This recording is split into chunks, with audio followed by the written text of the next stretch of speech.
On est à l'antenne. C'est hebdo, messieurs. Édouard Fauchivé. Édouard Fauchivé et Emmanuel Cougnier, nous sommes à l'antenne déjà. Messieurs, nous sommes à l'antenne. Cette hebdo édition du dimanche 21 avril 2024. Bien le bonjour à tous et merci d'être sur STV. Inscription sur les listes électorales. La mobilisation se poursuit. La semaine dernière, nous parlions déjà de ces nouveaux acteurs qui montent au créneau en appelant les Camerounais à s'inscrire massivement. Interrogation cette semaine, comment mettre à profit ces inscriptions au moment du vote? Que manque-t-il au système électoral pour le rendre plus attrayant aux yeux des Camerounais? Que faire pour que le mouvement ne s'essouffle pas à l'arrivée d'un buzz comme le Cameroun seul en a le secret? Et vous avez dit buzz, pendant ce temps à Bertois, le Conseil national des jeunes du Cameroun, à travers le président de Bertois Ier, organise un concours, celui du plus beau chien de la région de l'Est. Selon le président du Conseil national de la jeunesse de Bertois Ier, ce concours est une opportunité d'éducation et de sensibilisation afin de valoriser les multiples facettes de la relation chien-homme. Opportunité, pertinence de cette initiative face aux missions assignées au Conseil national de la jeunesse, on en parle. Et à Yaoundé, la police municipale refait parler d'elle. Selon des témoins, un conducteur de moto et son passager ont perdu la vie ce 17 avril après un contrôle musclé ou alors en essayant d'échapper aux agents de la police municipale de Yaoundé 1er. Une situation qui, en interpellant, remet sur la place publique le décret signé le 9 août 2022 par le président de la République, décret fixant les modalités d'exercice de la police municipale dont l'objet est d'assurer le bon ordre ainsi que la sûreté, la tranquillité, la sécurité et la salubrité publique sur le territoire de la commune ou de la communauté urbaine. Les communes dotées d'un service chargé de la police municipale disposaient d'un délai de 18 mois pour se conformer. Donc on parle de tous ces sujets avec vous, Damien Macon. Vous êtes militant du Parti camerounais pour la réconciliation nationale. Bonjour et merci d'avoir accepté notre invitation ce dimanche. Good morning, Singanzo. Good morning to your colleagues who are producing and broadcasting this program. Good morning to your fellow panelists. Good morning to the millions of Cameroonians who are following this program here in Cameroon and abroad. Thanks for having invited the Cameroonian Party for National Reconciliation to this Sunday's Mass. Thank you. Les Camerounais d'expression anglaise seront très heureux. Si vous poursuivez cette émission en langue anglaise, ils seront très heureux. À un mois de la tenue du congrès convoqué par Robert Konin, fondateur du PCRN, je rappelle que le congrès est prévu du 25 au 26 mai 2024 à Marois. Ce dernier appelle à la mobilisation des militants et sympathisants du parti. Damien Macon, est-ce que vous vous sentez concerné par cet appel ? Alors donc, si je n'avais pas beaucoup de respect pour vous et votre chaîne, je n'aurais pas répondu à la question parce que je n'en comprends pas la pertinence.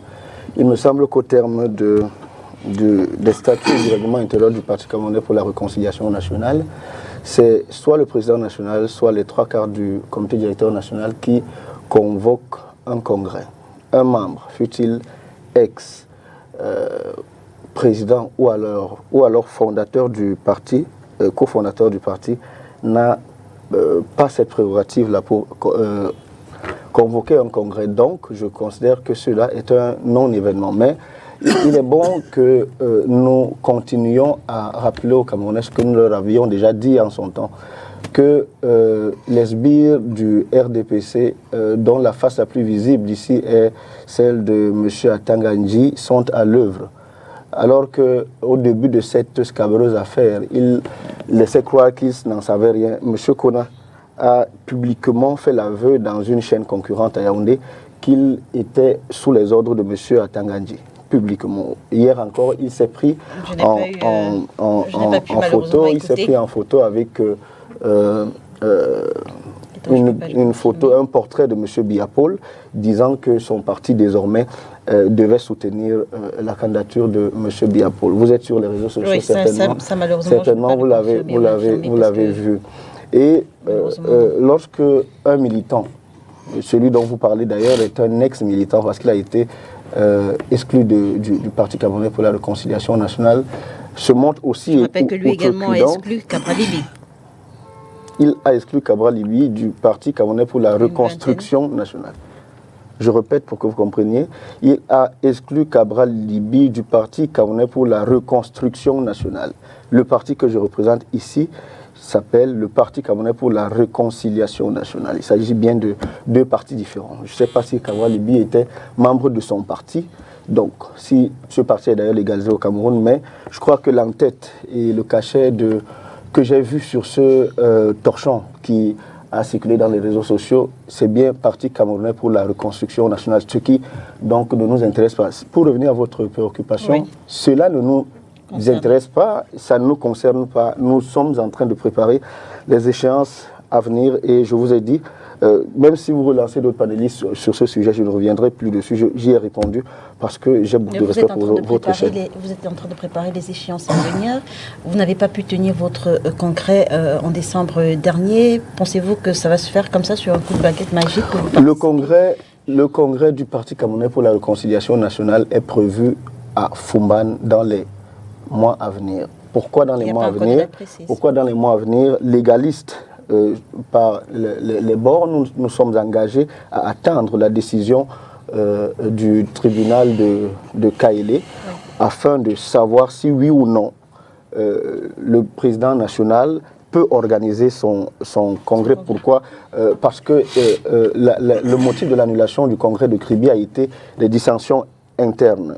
Soit dit en passant, si je peux revenir rapidement sur l'épiphénomène que vous avez évoqué tout à l'heure, si on a refusé que le congrès du PCN se tienne à Kribi pour motif de dissension interne et parce que nous sommes encore en procès, je ne vois pas pourquoi, les mêmes causes produisant les mêmes effets, je ne vois pas pourquoi est-ce que le pseudo-congrès d'un ex-militant lunatique devrait être autorisé. Dans tous les cas, je crois savoir que la hiérarchie de mon parti politique, qui croit encore en la justice camerounaise, aux autorités camerounaises, a écrit au sous-préfet de Maroua 3e à l'effet de faire annuler, de ne pas autoriser la tenue de ce congrès. Ce n'est pas la démarche que moi j'aurais suggérée parce que je considère qu'au RDPC, on ne comprend qu'un seul langage, c'est celui de la violence. Mais bon, c'est la hiérarchie du parti qui décide et donc on s'en tient à cela. La hiérarchie a écrit au sous-préfet, pas au RDPC.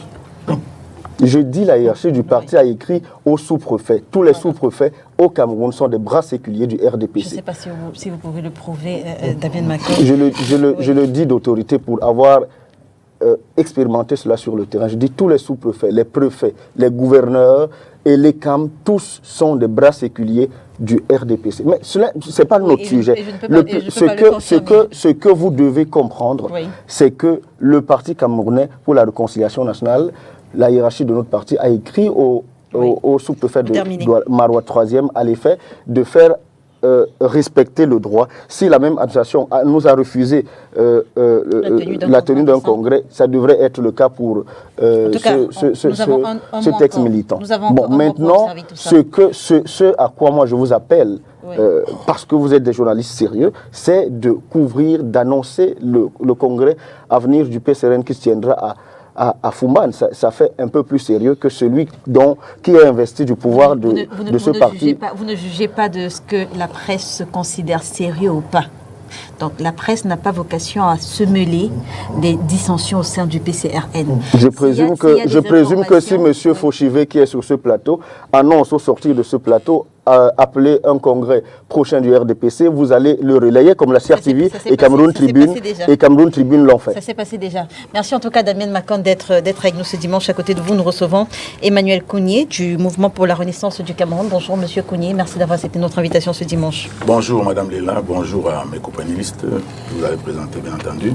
Bonjour à tous les militants du MRC qui me regardent sur ce plateau, qui suivent cette émission, et surtout à ceux qui sont sur le terrain en train de travailler, n'est-ce pas, pour mobiliser les Camerounais à s'inscrire sur la liste électorale. Je crois que ce travail que nous avons fait sérieusement depuis janvier 2023, aujourd'hui, l'effort que nous avons fait a pris. Tout le monde est entré en piste. Et je crois vous estimez qu'il faut mettre sur le compte du Mouvement pour la Renaissance du Cameroun? Non, ce n'est pas mon problème. Je sais que nous sommes sur le terrain. Si vous allez voir les Kampoulou demander avec qui vous étiez en train de travailler depuis 2023, ils diront bien que nous étions sur le terrain avec eux depuis 2023. Et à l'heure actuelle, à l'heure même où je te parle, si vous sortez là et vous allez, nous sommes dimanche, vous allez en l'ancien abattoir, vous verrez tous les militants, un bon nombre de militants du MRC de Douala 2e en train de se battre pour pouvoir, n'est-ce pas, sensibiliser les Camerounais de porte à porte. Et c'est ce que nous faisons au quotidien. Nous avons d'ailleurs créé... Mais je veux dire, il n'y a pas que le MRC. Je parle du MRC. Pour les autres, je ne sais pas ce qu'ils font. Je n'ai même pas envie de savoir. Je sais que nous sommes sur le terrain. La vérité aussi, c'est que je ne les vois pas. Pendant que je suis sur le terrain, je ne les vois pas. Les militants du MRC ont des choisis bien écrits dessus MRC. Ils peuvent dire la même chose en ce qui concerne les militants du MRC. Je dis que c'est écrit MRC sur les choisis. Vous pouvez faire un tour. Si vous faisiez un tour sur le terrain, je crois que vous ne me poserez pas cette question. Donc, vous les verrez dans tous les arrondissements. D'ailleurs, nous avons créé une giga unité mobile qui parcourt toute la ville, c'est-à-dire qui va d'arrondissement en arrondissement pour faire ce travail, pendant que justement les responsables du parti dans ces arrondissements-là font également le même travail. Donc c'est une super structure que nous avons mis au-dessus des autres pour pouvoir suivre cette opération. Donc nous sommes très contents que, et d'ailleurs le président national a fait une sortie pour remercier les Camerounais, n'est-ce pas, d'avoir aidé à ce que la mayonnaise prenne, parce que ça fait, je crois, 14 mois que nous parlions de cette affaire et nous étions sur le terrain. On a essayé de faire ce que nous faisons aujourd'hui. Ça n'a pas mordu. Je ne sais pas si c'est l'effet Sénégal qui a amené les Camerounais à nous suivre, mais ce qui est vrai, c'est qu'aujourd'hui, la mayonnaise a pris et nous rendons compte que c'est tous les Camerounais. Le MRC n'est pas le seul parti à... C'est pas mon problème. Je suis en train de vous expliquer. Allez faire ce que vous voulez avec qui vous voulez. Mais je vous dis ce que nous faisons et ce que nous constatons.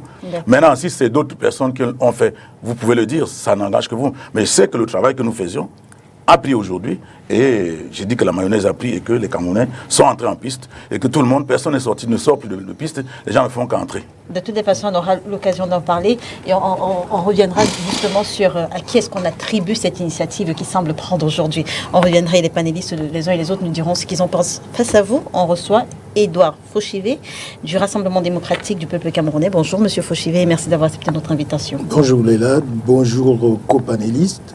Et bonjour à tous ceux qui nous suivent aujourd'hui.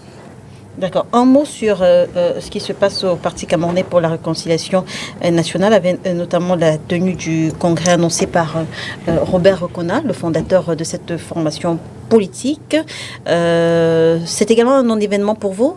C'est un non-événement, d'autant plus que lorsque M. Macron dit que les sous-préfets, les gouverneurs sont des bras séculiers et que le congrès est sous le signe d'attente de l'autorisation d'un sous-préfet, on appelle ça une adéquation verbale. Une inadéquation verbale. Parce que ça veut dire automatiquement le sous-préfet ne va pas accorder. Donc, au vu de ce qu'il a dit, de ce qu'il a développé.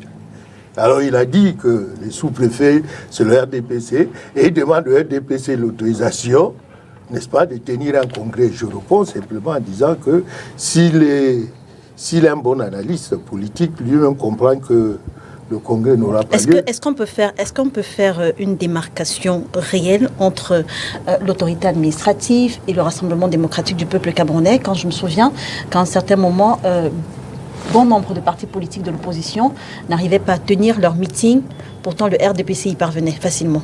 Mais vous savez que à un moment donné, d'ailleurs, sur ce plateau, je vous ai dit qu'il faut éviter de croire que les sous-préfets sont les bras séculiers du RDPC. C'est de l'administration.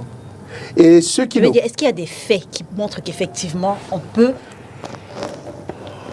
ne pas associer l'administration au RDPC? Mais c'est ceux qui veulent l'associer, mais le RDPC subit souvent le foudre de l'administration. Combien de fois? Mais pas question de combien de fois, une seule fois suffit. Comparé aux autres formations politiques. Vous savez, la politique ce n'est pas un phénomène des données statistiques justes. Si vous demandez aujourd'hui pourquoi les sous-préfets ont cette force ici, dans l'administration, et que ça amène les uns et les autres à penser que le parti qui est au pouvoir, si demain le PCN arrive au pouvoir, l'administration va travailler pour le PCN. Pas pour le PCN, mais va au moins parce que les autres viennent... Vous savez que vous venez de dire que l'administration travaille pour le RDPC. Non, j'ai corrigé. Je voulais dire les autres venant de l'exécutif du PCN, l'administration va subir. C'est une histoire historique. Parce que nous portons aujourd'hui... Est-ce que ce que vous dites, c'est que le fait que les partis politiques de l'opposition n'arrivent pas à tenir leur meeting, les autres viennent du RDPC? Non, aucunement.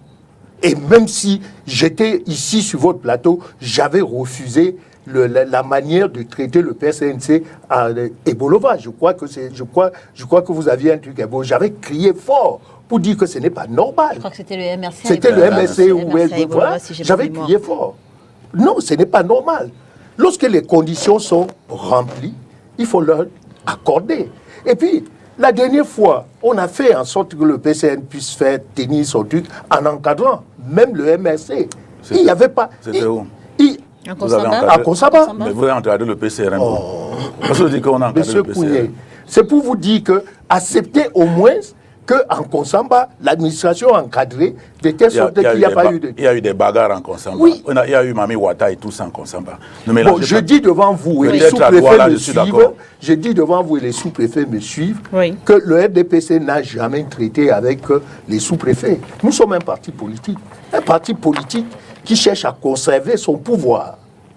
Mais nous n'avons pas besoin. Dans vos statuts, les gouverneurs sont des militants du RDPC, monsieur. Ne nous dites pas des choses comme ça. Emmanuel, les gouverneurs sont des militants du RDPC. C'est dans vos statuts. À quel paragraphe? J'espère que vous le dites. Je ne sais pas. Quand on va vous interpeller pour vous dire, vous allez commencer à dire à quel niveau des statuts du RDPC il est dit. Je ne me rappelle pas, mais M. Fauchivet devrait le savoir. Un gouverneur est un militant du RDPC. Vous voyez? Non, je veux dire, si vous n'arrivez pas, à le prouver je croyais qu'il devait dire que c'est vrai, puisque c'est vrai. Je veux dire, lui, il ne reconnaît pas ce passage dans les statuts. Vous avez vu, je prends le gouverneur de la région littorale. Il a la carte du RDPC de quel comité de base? Il cotise, oui ou non? Quand le RDPC organise des meetings, il cotise. Pour être militant, est-ce qu'il cotise? Pour être militant, il faut avoir sa carte. Et il faut avoir sa cellule et son comité de base. Je dis donc, le gouverneur qui a Bonanjola est inscrit à quel comité de base? Dites-le moi. Est-ce qu'il cotise? Mais cotiser, ce n'est pas être militant. Est-ce qu'il cotise ailleurs? Mais il cotise uniquement que je sais. C'est lui qui cotise. Moi, je ne suis pas. Je suis militant, je suis vice-président de la section. D'accord, messieurs. Je n'ai jamais vu le préfet de Noun assister à une réunion du RDPC et cotiser pour le RDPC. Au moins ça, je le dis. Très bien. Merci en tout cas, M. Fauchivet, d'être avec nous ce dimanche. À côté de vous, on reçoit Bandakani, le président du nouveau mouvement populaire. Bonjour, M. Bandakani, et merci d'avoir accepté notre invitation. On n'a pas beaucoup le choix. Devant votre professionnalisme, votre douce autorité, on a souvent envie de se comporter comme si vous nous convoquiez. Non, ce n'est pas des convocations. C'est une façon de parler, mais surtout, quand je sais que je vais rencontrer de brillants panélistes comme mes copanélistes, l'aîné Fauchivet, mon ami Kounié, mon frère Macon, je viens très vite. Alors, on sort de ce sujet sur le Parti camerounais pour la réconciliation nationale, pas la reconstruction. Cameroun Tribune écrit pour conclure son article qui annonçait justement le congrès convoqué par Robert Kona. Donc, Cameroun Tribune écrit, dans tous les cas, ce congrès s'annonce crucial pour l'avenir du PCRN. Quand on se souvient que le 15 décembre, Cabral Libye n'a pas pu tenir son congrès à Kribi, beaucoup voient dans ce qui se passe au PCRN la main noire, la main maléfique du ministre de l'administration territoriale. Qu'est-ce que vous en pensez? Bon, moi, c'est un sujet qui commence à vraiment m'embêter.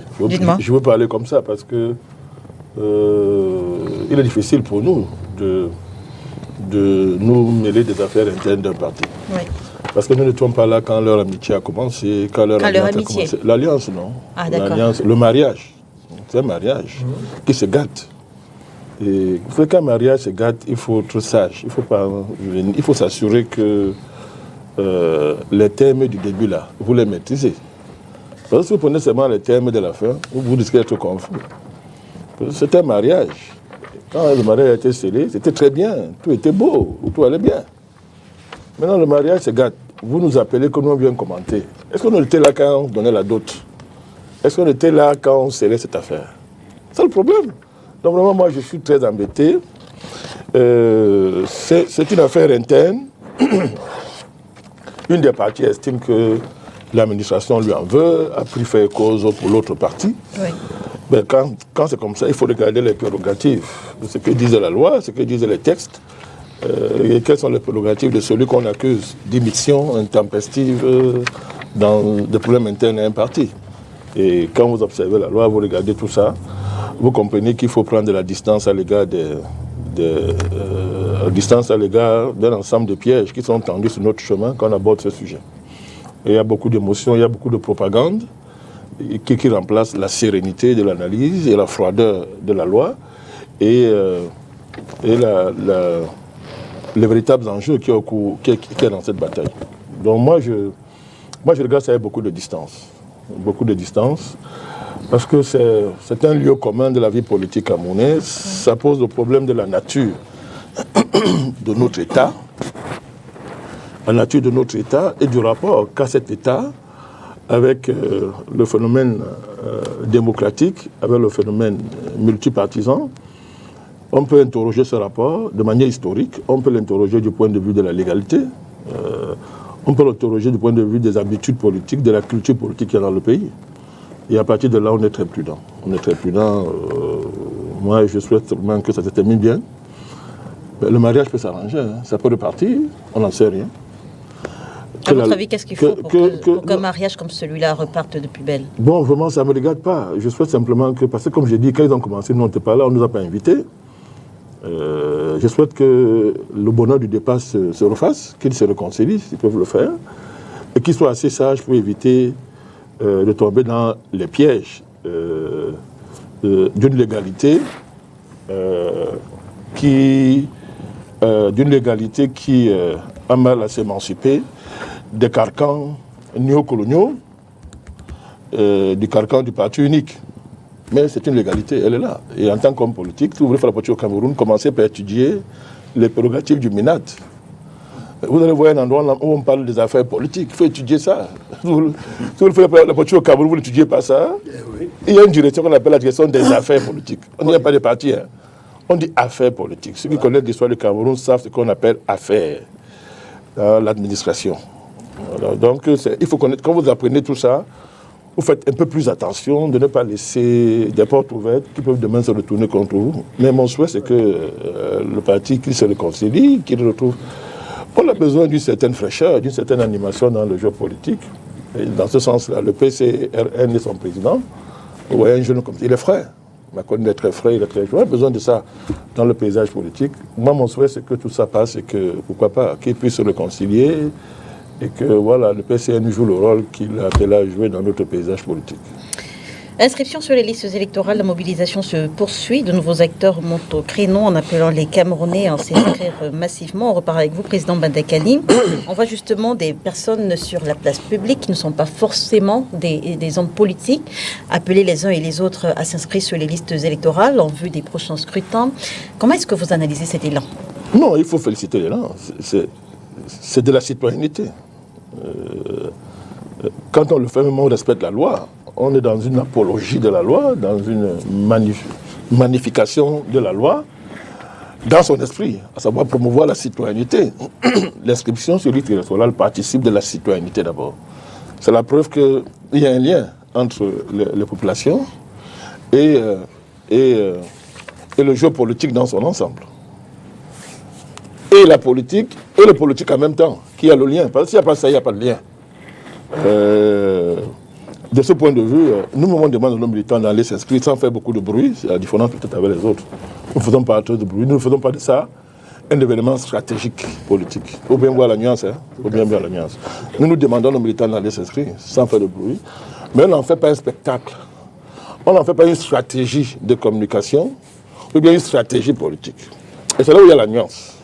Entre le fait de demander aux gens de s'inscrire, le fait qu'il faut saluer un vaste mouvement qui semble prendre, je dis bien semble, parce qu'il faut être très prudent, parce qu'entre la surenchère, la propagande et le fait qu'il y en a qui en ont fait une stratégie politique, il faut bien garder une certaine lucidité, une certaine distance.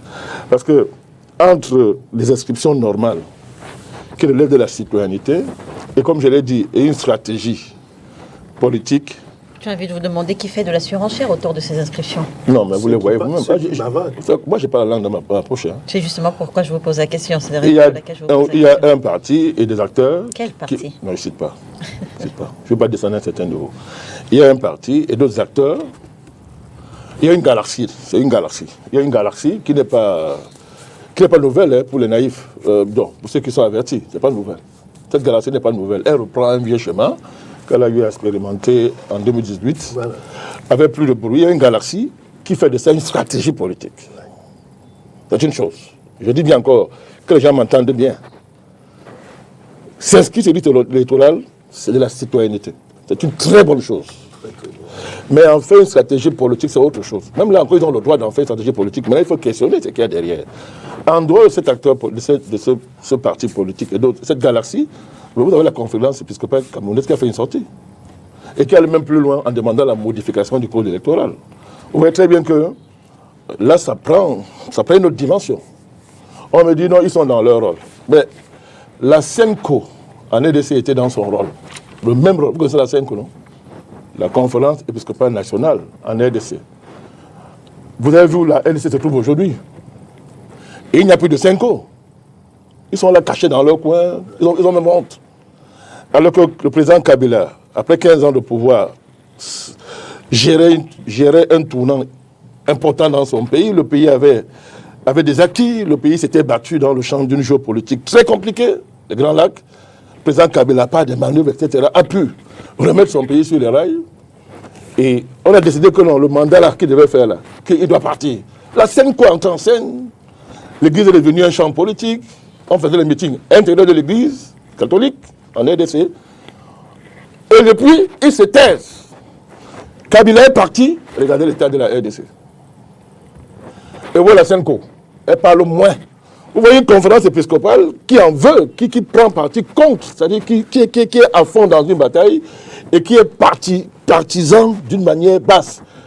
Je veux dire que la conférence épiscopale appelle des Camerounais à s'inscrire sur les listes électorales, à respecter leurs devoirs citoyens. Qu'est-ce qu'il y a de mal là-dedans? Je dis que la SENCO faisait pareil. Et il y a eu un glissement pour les naïfs. Parce que nous, on a quand même une expérience de notre conférence nationale épiscopale au Cameroun et en Afrique. Bon, ce sont des autorités morales pour certains, pour nous, ce sont des autorités morales. Voilà, pas plus que ça. Les évêques, les prêtres n'ont rien à nous dire en ce qui concerne la manière d'envisager nos vies et nos perspectives existentielles. Mais pour d'autres, ils sont des dieux. Mais c'est une organisation, ce sont des organisations qui sont puissantes, qui ont une histoire avec nos pays et qui ont des intérêts géopolitiques clairs, sauf pour les naïfs. Et quand vous les voyez monter en première ligne souvent, il faut être très prudent et bien gratté. Parce qu'après, il y a des glissements qui vous entraînent dans des situations très compliquées. La conférence épiscopale du Cameroun est dans son rôle. Et vous savez, il y a beaucoup de sujets importants au Cameroun sur lesquels ils sont très silencieux. Beaucoup de sujets très importants. Vous pouvez me donner les raisons d'une telle discrimination de sujets. Pourquoi on discrimine? Et le sujet le plus important où on dit au Camerounais de se lever, c'est d'aller s'inscrire. Une fois de plus, je répète, il ne faut pas qu'il y ait d'amalgame. Moi-même, je demande à mes militants d'aller s'inscrire. Mais ils font sans bruit. Parce que ça ne sert à rien de faire de bruit là-dessus. Qu'ils aillent s'inscrire, s'inscrivent. Vous voyez. Deuxième chose, permettez, je vous en prie. Oui. La deuxième chose, c'est ce que j'appelle une espèce de sénégalisation de la vie politique camerounaise. C'est important d'insister là-dessus. La sénégalisation de la vie politique camerounaise. C'est-à-dire que l'enthousiasme généré par l'accession au pouvoir du président Diomaye et le Premier ministre Sonko crée un boulevard dans lequel beaucoup veulent s'engouffrer pour ce que j'appelle opérer une espèce de rate sur les espoirs de changement qui sont légitimes dans nos pays.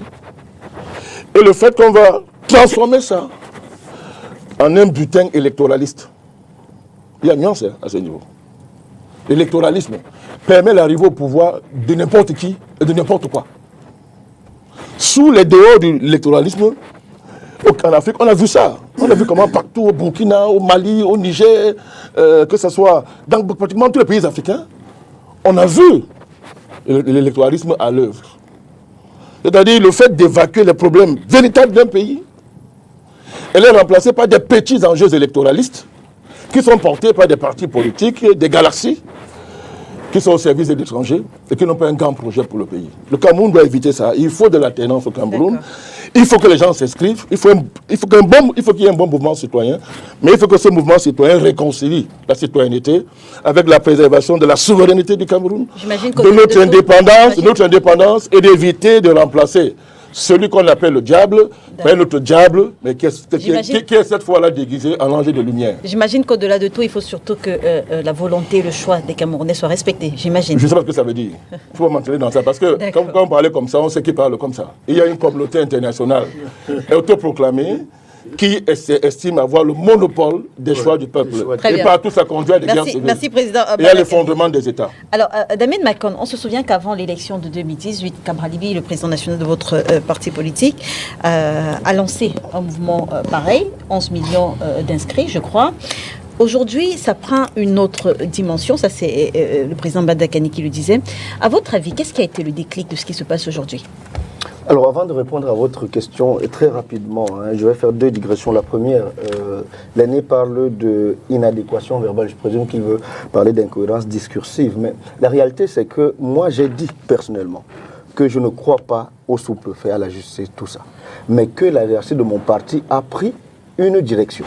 Et donc, je dis, dans l'esprit, dans la compréhension de la hiérarchie de mon parti, on peut encore faire confiance à la justice, on peut encore faire confiance aux autorités. Et donc, ils attendent que le droit soit dit, que le sous-préfet interdise ce pseudo-congrès, que nous soyons remis dans nos droits à Kaélé et que nous poursuivions avec notre congrès. Ce n'est pas ma position personnelle, mais je ne suis pas ici pour parler de moi, je parle au nom du parti. C'est la première chose. Maintenant, deuxième digression, le sujet que vous mettez à la discussion me va comme un gant. Allez-y. Parce que, Madame Ganze, je suis animé par un instinct politique depuis l'âge de 5-8 ans. Mais le déclic s'est fait en 2017 lorsqu'un jeune a fait irruption sur la scène nationale, en l'occurrence Cabral Libby avec le mouvement 11 millions d'inscrits. Cabral Libby considère que le triptyque inscription massive sur les listes électorales, vote massif, surveillance active du vote est celui qui va mettre en déroute le régime séculaire de M. Biapol qui continue hélas de nous martyriser.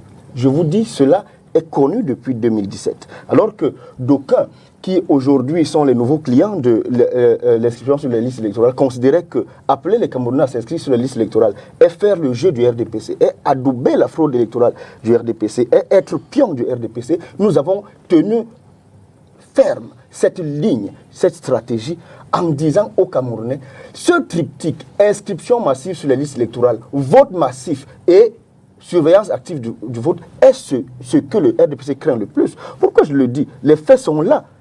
L'élection camerounaise la plus courue depuis l'avènement du multipartisme au Cameroun est celle de 1992 avec 71,72% de taux de participation. Les Camerounais étaient inscrits de l'ordre de 4 200 000, 4 300 000 et plus de 3 millions sont allés voter. Depuis lors, plus jamais, plus de 50% de Camerounais ne se sont rués, d'inscrits se sont rués pour aller voter. Mais tout le monde, ceux qui ont une mémoire historique claire, savent que lors de l'élection de 92, le SDF, du moins l'Union pour le changement, a mis en déroute le RDPC et que c'est M. Frundi qui a gagné cette élection. Donc, ce que je veux dire, M. Badakani va certainement me taper sur les doigts, mais la sagesse africaine n'est pas toujours sage. Parce que la sagesse africaine dit, on dit dans la cosmogonie Bassa, que ce qu'un jeune voit ne voit pas debout, un vieux le voit assis, mais ce n'est pas toujours vérifié. Ce que l'honorable Cabral Libby, le jeune Libby, a vu en 2017, ses aînés, d'éminents professeurs par ailleurs, ne le voient qu'aujourd'hui et veulent en assumer la paternité parce qu'ils, mais heureusement, eux-mêmes savent, les Camerounais savent, qui ne sont pas dupes, ils savent très bien que c'est de la fumisterie politique. La paternité de l'inscription sur les listes électorales ne peut être donnée à un seul parti politique aujourd'hui dans ce pays. Alors ce que nous pouvons dire avant de revenir à votre question, oui, c'est que si aujourd'hui, inscrire les gens sur les listes électorales n'est plus faire le jeu du RDPC. Si ce n'est plus adouber la fraude électorale du RDPC, mieux vaut tard que jamais. Bienvenue dans le champ, mais de grâce, il vaut mieux être humble dans ce cas-là et venir vers ceux qui ont fait de cette bataille leur cheval de Troie pour qu'on leur explique, parce qu'ils parlent là aujourd'hui, je prends juste un exemple, ils parlent là aujourd'hui d'inscription sur les listes électorales. J'ai vu dans un groupe de télévision concurrente, j'ai vu quelqu'un dire, nous avons inscrit aujourd'hui 361 personnes dans un point de la ville de Douala. Techniquement, ce n'est pas possible. Aujourd'hui, techniquement, ce n'est pas possible.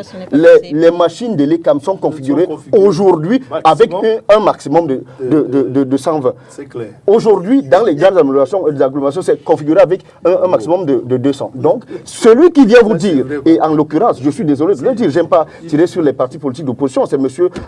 Guy Laurent Kwam du MRC, il a tout faux. Il ne sait même pas de quoi il parle. De la même façon, façon, je dis aux gens... Est-ce qu'il parlait des inscriptions pendant une seule journée? Une seule journée sur un point bien précis. Il a bien écrit ce jour. Et j'ai la prétention de croire que M. Kwame maîtrise bien la langue française.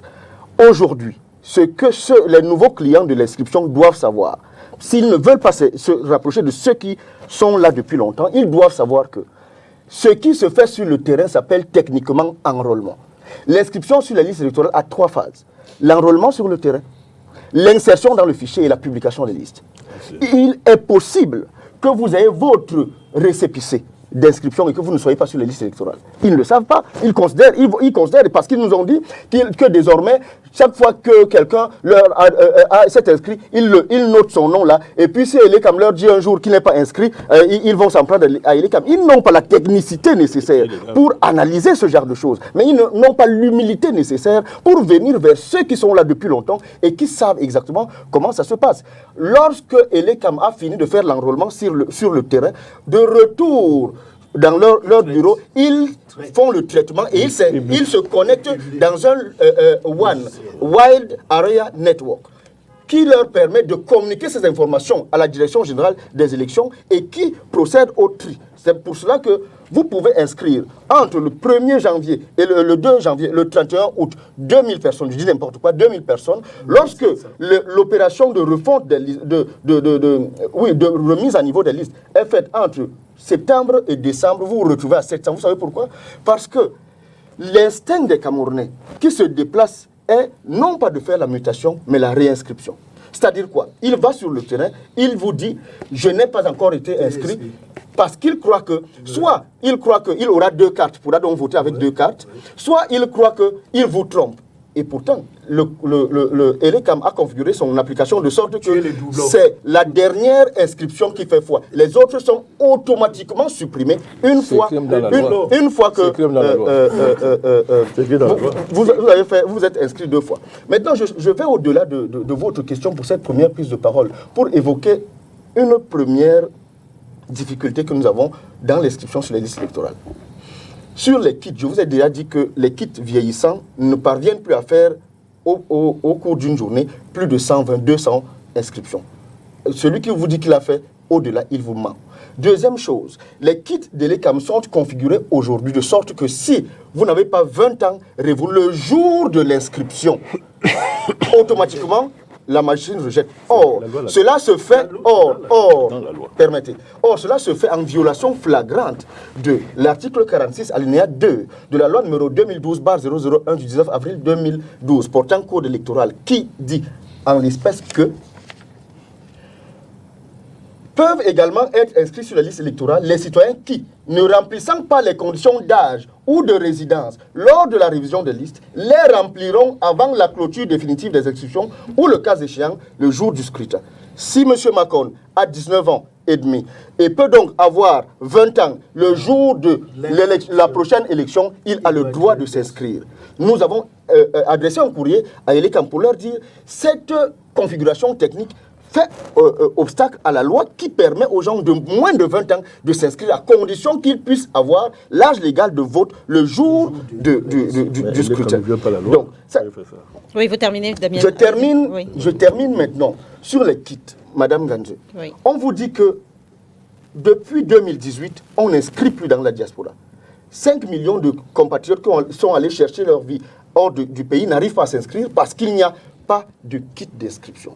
C'est quoi un kit d'inscription pour que les Camerounais comprennent la mauvaise foi de ceux qui nous dirigent? C'est quoi un kit d'inscription? Un kit d'inscription, c'est un notebook du genre PBHEV, ce que M. Biapol a donné aux étudiants.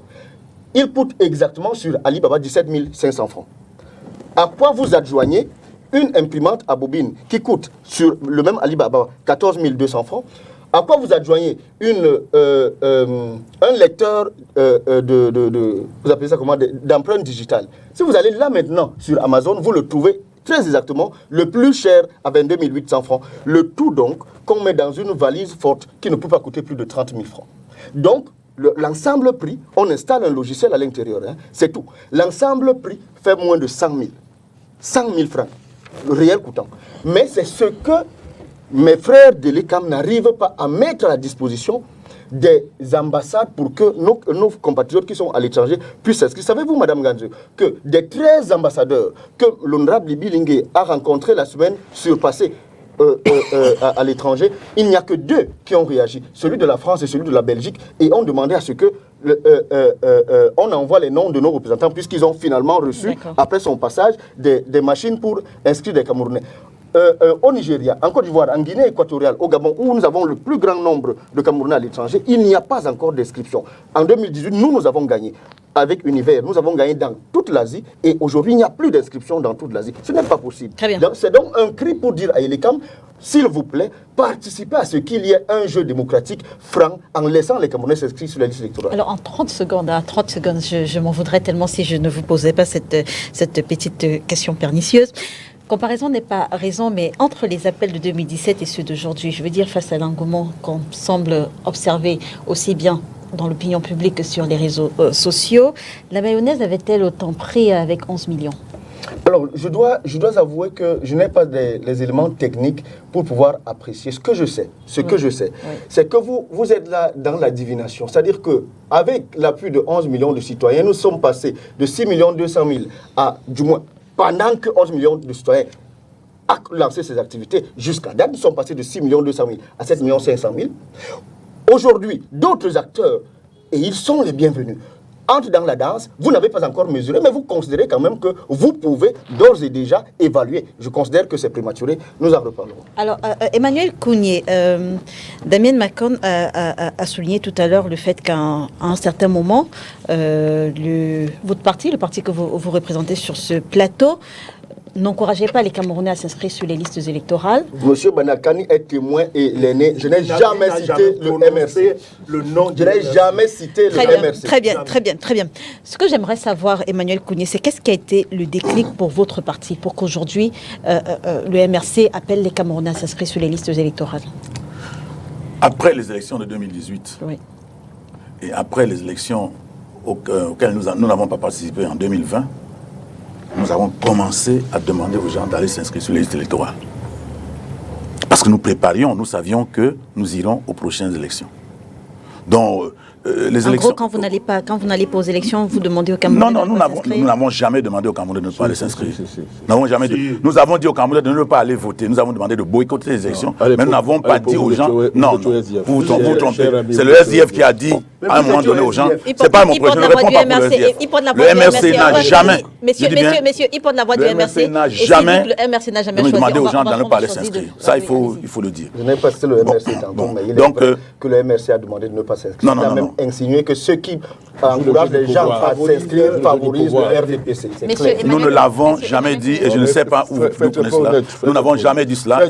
Non, nous n'avons jamais dit. Le professeur Maurice Kamto n'a jamais dit aux Camerounais de ne pas aller s'inscrire sur les listes électorales. Le système électoral n'a pas changé, mais qu'est-ce qui a été le déclic cette fois? Le déclic cette fois, c'est qu'après les élections de 2020, des élections municipales de 2020, nous avons pensé qu'il faudrait maintenant qu'on s'organise fortement pour que, n'est-ce pas, on puisse faire le plein d'œufs. Parce que nous avons vu ce qui s'est passé en 2018. Et en 2018, les PV ont disparu, etc. Et puis, quand on s'est rendu compte que ceux qui ont voté n'étaient pas assez. Ça, c'est clair. Et on s'est dit que s'il y a au moins 10 millions de personnes qui votent, nous pensons profondément que, et d'ailleurs le professeur Maurice Kamto l'a dit, il ne faut pas seulement s'inscrire. Il faut s'inscrire, il faut aller voter, il faut surveiller le vote, il faut défendre son vote. Un peu comme ce que Cabral disait à l'époque. Ça, c'est ce que nous disons. Je ne sais pas si Cabral a dit. Ça ne nous intéresse pas. Je vous dis ce qu'il a dit. Si n'importe qui l'a dit avant, je vous dis qu'il a dit. C'est ce nihilisme malsain. Je vous dis qu'il a dit qu'il faut s'inscrire, qu'il faut voter, qu'il faut surveiller son vote, qu'il faut défendre son vote. Damien Macon et non, c'est un nihilisme malsain.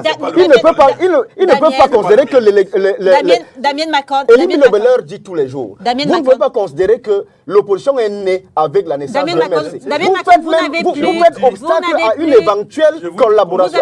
Vous avez eu votre tour de parole. Vous n'avez plus. C'est Emmanuel Kounié qui a la parole. Allez-y. A dit et martelé. On va lui rappeler un petit peu. Je voudrais dire également à M. Macron, il a dit que la machine est configurée pour un maximum de 200 personnes.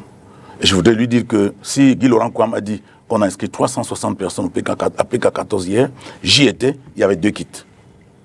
Il y avait 2 kits sur place. Vous ne savez même pas de quoi vous parlez. Ce n'est même pas l'application d'hier. Et ce n'est même pas... Je dis que pour le cas d'hier, bon, mais c'est pour te dire que de temps en temps, il y a 2 kits qui sont sur le terrain. Donc vous ne me le dites pas, monsieur Kwam. Vous ne me le dites pas. Je suis sur le terrain depuis 2017. Mais en cette matière, cher aîné, je suis désolé. Pourquoi tu penses que ce que Guy Laurent Kwam a dit est faux? Parce qu'il a précisé là où ils ont fait des inscriptions. Il y avait combien de kits? Il y avait combien de kits là-bas? Il y avait combien de kits? Il y avait un kit, nous étions présents. C'est pas parce que nous ne faisons pas de bruit. C'est pas vrai. Nous sommes sur le terrain depuis 2017 à ce sujet. Ce que je peux vous donner comme conseil, c'est de vous rapprocher de nous. Non. Parce que vous n'en savez pas grand chose. Non, nous sommes sur le terrain. Nous sommes sur le terrain. Je ne sais pas si vous y êtes, mais je crois que même si vous y êtes, vous n'êtes pas aussi perceptible. Vous n'êtes pas aussi perceptible. Nous, on nous voit. Votre micro va être coupé. Oui. Je préfère que mon micro soit coupé. Que de supporter, nous, on nous voit. Que quelqu'un dise autant de contre-vérité. Non, c'est pas de contre-vérité. Le minimum de reconnaître que des gens ont balisé le terrain sur lequel vous venez jouer. Non, les inscriptions sur les listes électorales. Quand vous aviez la parole, Emmanuel Kounié a souffert de... Je l'ai laissé parler, il a dit ce qu'il a dit. Il a parlé de Guy Laurent Kwam, je n'ai rien dit, je n'ai même pas... J'aurais pu te couper pour te dire qu'à PK14 hier, il y avait 2 kits. Prenez des notes. Et que de temps en temps, quand nous nous rendons compte, à l'heure actuelle, quand nous nous rendons compte qu'il y a une très grande affluence, nous essayons de tout faire pour qu'il y ait 2 kits sur les lieux, pour que le maximum de Camerounais puissent s'inscrire. C'est le travail que nous faisons sur le terrain. D'accord. Maintenant, si ça fait mal aux gens, parce que nous sommes investis sur le terrain et que nous sommes partout, alors à charge pour eux, n'est-ce pas, de pleurer, je ne sais pas si c'est dans leur chambre ou bien où. Dans tous les cas, ça ne nous dérange pas. Hein, les gens peuvent dire ce qu'ils veulent. Ça, nous, on n'a rien à y voir. Donc, nous sommes sur le terrain en train de faire ce travail et nous pensons que si d'autres gens le font, ça nous arrangerait également. Parce que quand quelqu'un vient s'inscrire, on ne lui demande pas de s'inscrire pour voter le MRC. On lui demande de s'inscrire, tout simplement. De s'inscrire sur les électorales. Et c'est les gens, en s'inscrivant, qui disent « nous voulons le changement ». Mais quand le système électoral n'a pas changé, je veux dire, est-ce que vous faites le rapport entre inscription massive et changement, comme vous le dites, inscription massive et transparence? Mais c'est pour ça que nous avons dit, nous savons que ça ne sera pas transparent.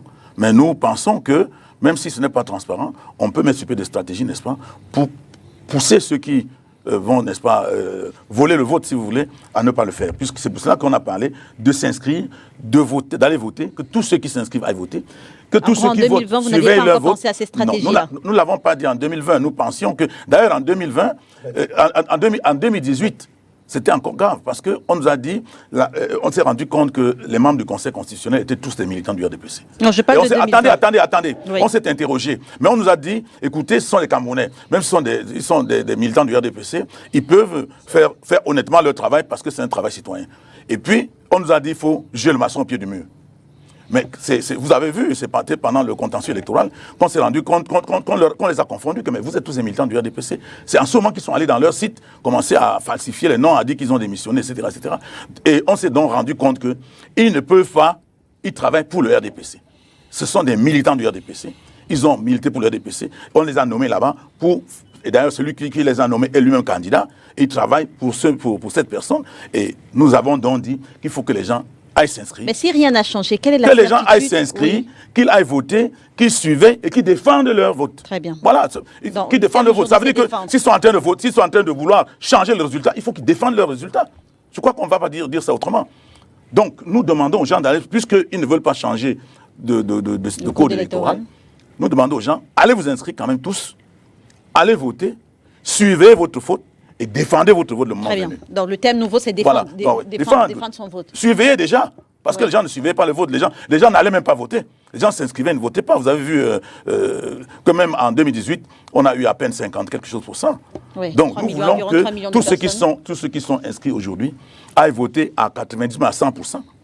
Qu'ils suivaient le vote, qu'ils soient tous dehors, et que si le résultat qui sort n'est pas le résultat qui sort des urnes, qu'ils défendent le vote. À votre avis, pourquoi est-ce qu'aujourd'hui la mayonnaise prend autour, je parle notamment de l'engouement des Camerounais autour de, semble prendre, voilà. Semble prendre. Pourquoi est-ce que la mayonnaise semble prendre? Parce qu'en plus de, pas seulement de bruit médiatique, parce qu'en plus, non, je veux dire, les médias, à l'époque de 11 millions, les médias en parlaient déjà également. Je veux dire, aujourd'hui. Ils n'ont pas fait de ça la panacée.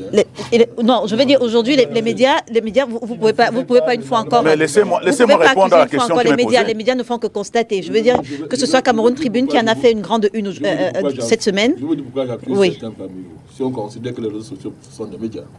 Allez-y, Emmanuel Kounié. Je voudrais dire que nous faisons plus. Vous faites plus. Plus. Pendant que nous leur disons de s'inscrire, de voter, de suivre le vote et de défendre le vote, nous leur disons un peu du programme du professeur Maurice Kamto. Nous leur disons, parce que j'ai entendu ici parler jeunes, la jeunesse n'est pas un programme. Donc en fait, ce que vous dites, je pose encore la question, ce que vous dites, c'est que la paternité de cet élan est à mettre à l'actif du MRC. C'est votre problème. Nous, on constate seulement que pendant qu'on le fait, ça prend. Les gens rentrent dans la piste. Est-ce que Dieu au ciel est en train de parler pour que d'autres gens entrent et tout ça? Ce n'est pas notre problème. Nous constatons seulement que pendant que nous mettons sur pied les méthodes, nous essayons de mettre en œuvre les méthodes que nous avons préparées, les gens suivent. Est-ce que ce n'est pas de nature, je veux dire, attribuer la paternité de cet élan à une formation politique, est-ce que ce n'est pas de nature à, je vais dire ça comment, à ralentir les élans des uns et des autres, le fait que le politique soit au centre? Ça peut aussi accélérer. Ça peut aussi pousser les gens à s'inscrire davantage. Vous savez pourquoi vous dites 2017, que ça peut ralentir. Ce n'est pas mon problème. Est-ce que, ça dépend de ce que nous représentons sur le terrain. Si nous avons une forte représentation, ça peut plutôt booster. Très bien. Voilà, donc, et je dis, ça prend pourquoi? Parce que nous, non pas seulement, nous leur demandons de s'inscrire, nous leur disons qu'ils doivent s'inscrire parce que le professeur Maurice Kamto a un programme de changement du Cameroun. Et nous leur disons, donnons les articulations de ce programme, nous le leur disons au fur et à mesure. Quand nous allons, d'ailleurs, nous faisons des pré-enrôlements, comme il dit, on va sur le terrain. Quand nous proposons à l'ECAM de déplacer un kit pour un endroit, nous commençons d'abord par vérifier sur le terrain qu'il y a des gens là-bas qui ne sont pas inscrits. Et quand ils y vont, il y a d'abord ceux que nous avons recensés qui viennent s'inscrire, parce que non pas seulement le recense, mais on a leur numéro de téléphone. Donc on les recense, et quand ELECAM arrive, nous commençons déjà à appeler ceux que nous avons recensés. Donc on ne déplace pas les kits au hasard, on ne passe n'importe où comme les gens pensent. Donc c'est un travail orienté. Et c'est pour cela que, et quand ceux que nous appelons commencent à arriver, nous essayons d'interpeller ceux qui passent, etc. Donc c'est un travail bien structuré, ce n'est pas une affaire où on sort comme ça, on se met à rouler, on commence à parler. On ne va quelque part que quand on a préparé le terrain pour que les gens sortent. Est-ce que c'est une stratégie politique, comme le disait Bandakani? Parce que c'est une première phase. Ça rentre, c'est-à-dire qu'on ne peut pas dire que c'est une stratégie politique, mais c'est un élément politique. C'est-à-dire ça rentre dans la panoplie des mécanismes que nous voulons mettre en œuvre pour arriver, n'est-ce pas, au résultat. Je suis sûr que l'année, je vais me donner 30 secondes, juste 30 secondes, je suis sûr. C'est-à-dire que lorsque nous venons sur un plateau comme celui-ci, l'intérêt de ce plateau, ma foi, est de faire en sorte que les Camerounais s'inscrivent davantage sur les listes électorales, s'intéressent davantage aux opérations d'inscription sur les listes électorales. Voilà. J'ai la faiblesse de croire que attribuer, c'est pour cela que je ne le fais pas pour polémiquer, mais je le fais pour faire en sorte que les politiques se retirent un peu, parce que ce qui est vrai, c'est que depuis l'entrée des artistes et des influenceurs dans cette affaire, la mayonnaise semble prendre davantage. Il est donc de bon ton de laisser ces personnes qui ne sont pas étiquetées aujourd'hui. Non, je voudrais... Qui ne sont pas étiquetées aujourd'hui. Qui ne sont pas étiquetées aujourd'hui. Mais maintenant, je voulais ajouter ceci. Lorsque l'on utilise ce genre de choses, et que l'on ment en public, je suis désolé d'utiliser le mot, mais je l'utilise. On veut s'approprier la paternité. À Douala 5e, je suis sûr que M. Kounié ne le sait pas. ELECAM Douala 5e a 4 kits fonctionnels. 4. Il y en a un qui reste obligatoirement en agence. Douala 5e va de là où vous imaginez à là où vous savez. Vous imaginez que les deux kits peuvent être envoyés à un seul lieu. Alors, ils viennent sur le... Monsieur Macron, vous ne le savez pas, vous êtes en train de dire des contre-vérités. J'étais présent, allez vous renseigner. Pourquoi est-ce que vous voulez vous transformer en Dieu le Père? Je dis que hier, j'étais présent, il y avait 2 kits au PK14. Il y avait un troisième kit au Carrefour Basson. Pourquoi est-ce que vous dites qu'il y a 4 kits? Pourquoi vous voulez mentir? C'est vous qui mentez. Vous ne pouvez pas dire des choses comme ça. Je dis que j'étais présent, vous n'y étiez pas. Après ce coup de sang de mon aîné, je dis et je répète qu'à Douala 5e, il y a 4 kits fonctionnels. Je vous dis donc 4, pas plus. Et donc, ce qu'il est en train de dire, c'est archi faux. essentiellement de la fumisterie. Peut-être que c'était en 2020 quand vous étiez sur le terrain. Peut-être vous n'y êtes pas et vous êtes en train de rêver. Aujourd'hui, ce n'est pas la même chose. Donc, vous vous êtes trompé. Et je voudrais vous dire, il ne faut pas dire des bêtises.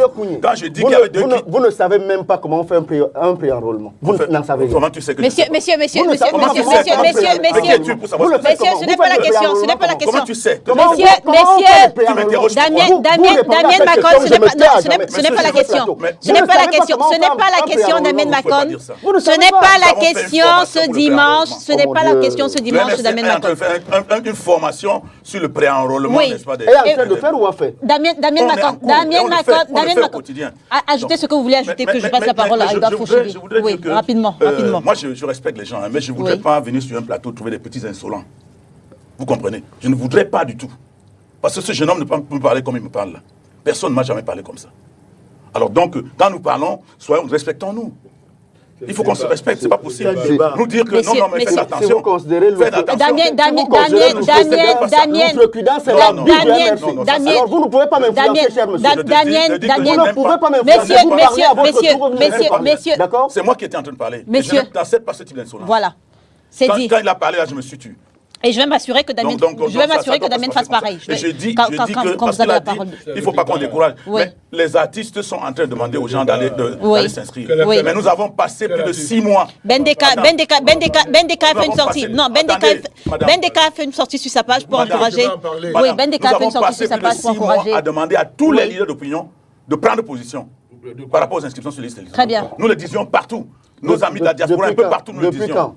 Merci. Alors, si la mayonnaise a pris... Depuis 5 mois, alors que d'aucuns sont sur ce terrain, l'ont balisé depuis des années. Nous demandions à tous les acteurs de sortir, de parler, de sensibiliser également. Et quand nous avons demandé, nous nous sommes rendus compte que, quelques temps après, la mayonnaise a pris. Merci. Edouard Fauchivé, quel est l'enjeu derrière ces inscriptions massives, on va le dire ainsi?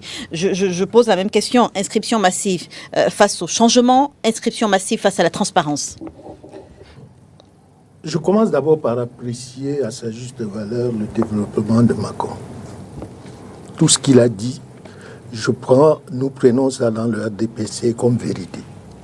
N'en déplaise aux autres, et je voulais ici dire à Mondo Vision que Cabral a joué un rôle politique déterminant dans les années 97. Avec les 2017, avec les 11 millions de citoyens, malheureusement. Et là, je dis à Macron, malheureusement, vous avez laissé, vous êtes foudroyé dans le concept de la gaieté du rassemblement. Rappelez-vous les 25 000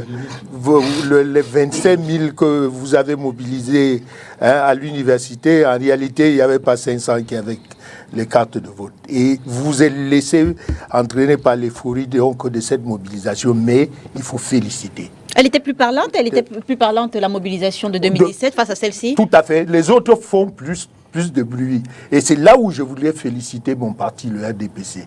Nous avons toujours inscrit. Nous ne sommes plus au niveau, en prenant les tritypes, inscription, vote, et de surveillance. Jean Quetta, quand même, dans une circulaire, appelé les militants du RDPC également. Le RDPC aujourd'hui a sensibilisé tous ceux qui ont leur carte à aller voter parce que nous connaissons le pourcentage.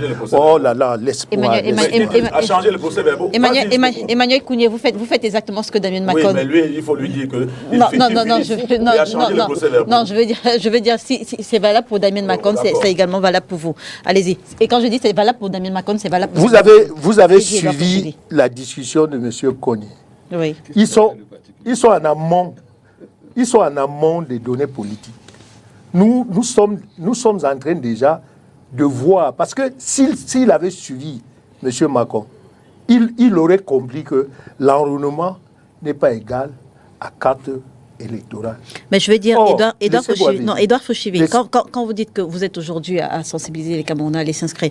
Non, dernière pas aller élection- s'inscrire. Non, allez voter. Ouais. Je veux dire, dernière élection de 2018, on avait à peu près, je crois, 6 millions millions d'inscrits. 500. Mais on n'a que 3 millions qui sont allés voter. Mais c'est de ces 3 millions de non-votants, là où nous sommes, parce que nous connaissons nos militants. Donc en fait, vous vous contentez des 3 millions. Donc nous connaissons nos militants qui n'ont pas voté. Vous savez pourquoi? Quand on a affiché les noms, le rôle de président de comité, de président de sous-section, c'est d'aller vérifier si leurs militants. Et nous avons ce qu'on appelle un cahier de reporting pour voir si nos militants sont inscrits dans toute la République et que nous communiquons aujourd'hui. Ça, je vous le dis, vous pouvez demander à n'importe qui est dans notre monde politique en haut. On communique au niveau de notre comité central pour avoir déjà ce qu'on appelle le fichier électoral du RDPC. Et je peux vous dire aujourd'hui, sans risque de me tromper, que des 3 millions dont vous dites et de ce qui est aujourd'hui les 3 200 000 qui n'ont pas voté, nous sommes sûrs qu'on a sensibilisé plus de 2 millions. Je vais dire ça. Est-ce que ça arrange les affaires du... On ne bavarde pas. Nous ne sommes pas dans les carrefours, s'il vous plaît. Qu'on ait aussi peu de votants, je veux dire 3 millions sur 6 millions inscrits, ça arrange ou pas les affaires du RDPC? Mais ça arrange comment? Nous cherchons à ce que le pourcentage soit élevé. Ça ne nous arrange pas. Et tenez par exemple, M. Kounié vous dit que en 2018, il n'avait pas participé à cette forte mobilisation. Mais au résultat, ils avaient gagné les élections. Bien sûr. Mais ils avaient gagné les élections. Pourquoi? Les gens votent pas. Est-ce que les gens votent parce Vous comprenez aujourd'hui que le travail qui était porté par le PSCN peut bavarder, le RDPC peut bavarder. Aujourd'hui, ils pensent que c'est eux qui font en sorte que le peuple parte, n'est-ce pas, s'inscrit. Chaque parti politique, dans le cadre de la mobilisation de ses militants, fait le travail de mobiliser. Qui est citoyen d'abord? Un citoyen n'attend pas qu'un parti politique lui dise d'aller s'inscrire. Il faut comprendre cette histoire du MRC, c'est la stratégie pour dire demain que nous avons gagné les élections. Après, attendez-vous à ça. Parce que moi, je n'ai pas besoin que le RDPC me sensibilise pour aller m'inscrire, pour un citoyen.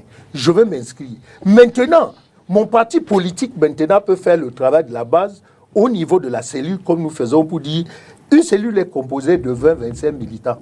Donc le président d'une cellule peut s'asseoir, appeler ces deux cellules, le président du comité de base peut s'asseoir, appeler ces deux cellules et demander, donnez-moi la fiche de vos étudiants, de vos militants. Et il appelle par exemple M. Macron, est-ce que tu t'es inscrit? Carte. Voilà le travail que nous faisons à la base. Donc, monsieur Kounié, faites votre stratégie de bavardage de rue.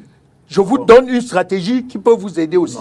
Et en ce temps, vous contrôlez de la base jusqu'au sommet ceux qui se sont inscrits. Je le dis et vous pouvez le vérifier. Maintenant, ceux qui disent aujourd'hui qu'ils sont les promoteurs des inscriptions sur liste électorale, alors qu'ils ont prôné la dernière fois que les gens ne partent pas voter, c'est une contradiction en réalité.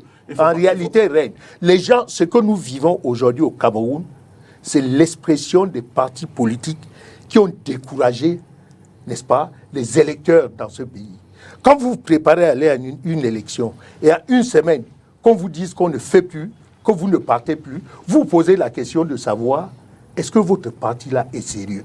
Ça a créé ce mouvement de désordre au niveau du MBC qui a contaminé les autres Camerounais pour faire leur devoir citoyen, à savoir voter. Et aujourd'hui, il revient sur la scène politique. Encore le MRC a cette force. Il revient. Est-ce que c'est ce que vous dites, que le MRC a cette force, que lorsque le MRC... ils disent qu'ils avaient inscrit. En dernière minute, à moins une semaine, ils ont dit qu'ils ne partent pas aux élections. Ça décourage, même si vous êtes responsable, ça vous décourage. Vous vous posez la question de savoir votre parti politique cherche quoi. Et ça a contaminé. Et aujourd'hui, il se réveille avec le même code électoral, avec la même physiologie sociopolitique. Il demande encore aux gens, inscrivez-vous pour les prochaines élections. Vous comprenez que le monde politique est un monde où chacun, surtout nos partis politiques, nos responsables, ils se disent, il est temps peut-être pour moi de me faire un peu de sous, la période électorale arrive, et puis il sort, et puis il fait dans ses bavardages. Prions Dieu qu'à moins une semaine d'élection, qu'il n'y ait pas encore boycott. Prions Dieu. Très bien. Pour sortir de ce sujet, une question adressée à vous tous. Aujourd'hui, la question est celle de savoir comment est-ce que... Non, tout le monde a eu un tour, c'était le premier tour. J'ai commencé le sujet avec vous. J'ai commencé le sujet avec vous. C'est mon deuxième, eux ils sont déjà... C'est Damien Macon a créé le plus des autres. C'est Macon qui a fait... Damien Macon.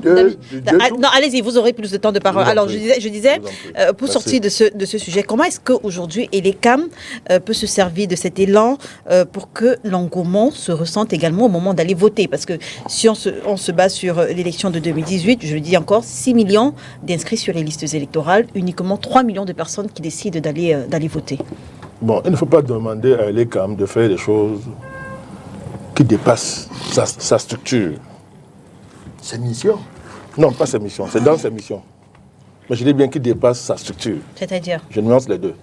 Les missions, c'est clair. Elecam, une de ses missions fondamentales, c'est de s'assurer que les Camerounais sont inscrits sur les listes électorales. Oui, c'est la moindre des choses. Mais je dis bien, sa structure est en contradiction avec sa mission. Elecam, c'est une administration. J'espère que les gens savent ce que ça veut dire. Il faut suivre tout ce que ça veut dire. C'est une administration. Quand vous lisez le décret qui crée Elecam, vous comprenez. Prenez le temps, lisez, vous lisez. Vous allez comprendre ce que Elecam peut faire et ce qu'il ne peut pas faire. Donc moi, je ne perds pas mon temps sur ce genre de débat. Parce qu'on est en politique. On n'est pas dans un salon de coiffure ou à l'église. On est en politique. Donc, quand j'ai dit ça, c'était pour dire quoi? Tout à l'heure, moi, j'ai beaucoup apprécié les fondamentaux que notre Seigneur Fouchiwe nous a rappelés sur le plateau. En réalité, on ne dit pas aux gens d'aller s'inscrire. Quand vous le dites, ça veut dire que vous reconnaissez que vous avez échoué.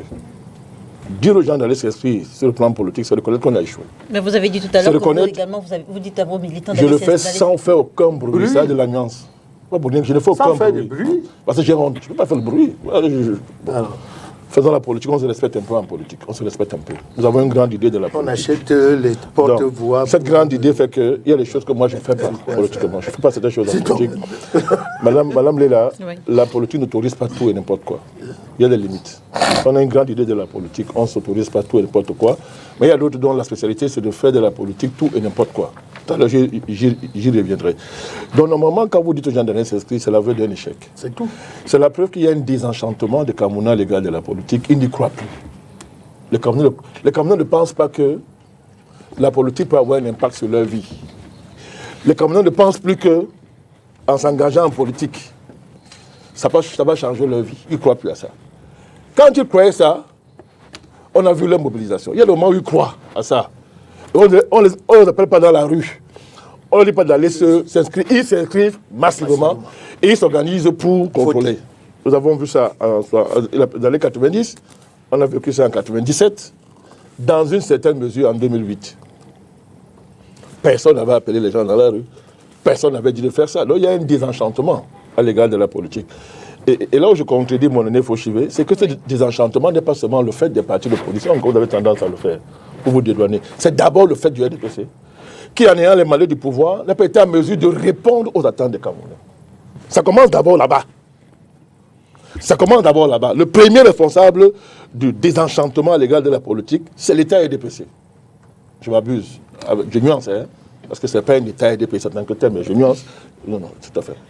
Je nuance, parce que c'est une question d'honnêteté, même scientifique. Je nuance. Très bien. Donc, l'État RDPC n'a pas été capable de transformer son avantage politique en amélioration concrète des conditions de vie des Camerounais et en une capacité de produire le rêve politique. Ça a désenchanté les Camerounais. De l'autre côté, l'opposition camerounaise, ou bien les oppositions camerounaises, ont aggravé ça parce que pour la plupart, c'était des anciens du parti unique qui se sont reconvertis en l'opposant sur le tard et qui foutent n'importe quoi à l'intérieur de l'opposition. Donc on a ces deux piliers de désenchantement de la politique au Cameroun qui ont fait que les Camerounais ne s'y intéressent plus. Donc, quand on a dit ça, on rappelle à mon ami Koundé des vérités. Il y a des choses que Damien Macon a dit qui sont vraies, il ne faut pas nier ici. Il était à l'époque au SIF, quand le MSC s'était spécialisé dans le découragement des Camerounais à aller s'inscrire sur les listes électorales en disant que toute inscription voulait dire jouer le jeu du papatier au pouvoir. Ce sont des faits. Reconnaître ça n'enlève rien au fait que vous avez le pouvoir aujourd'hui que bon. C'est bon de faire ce que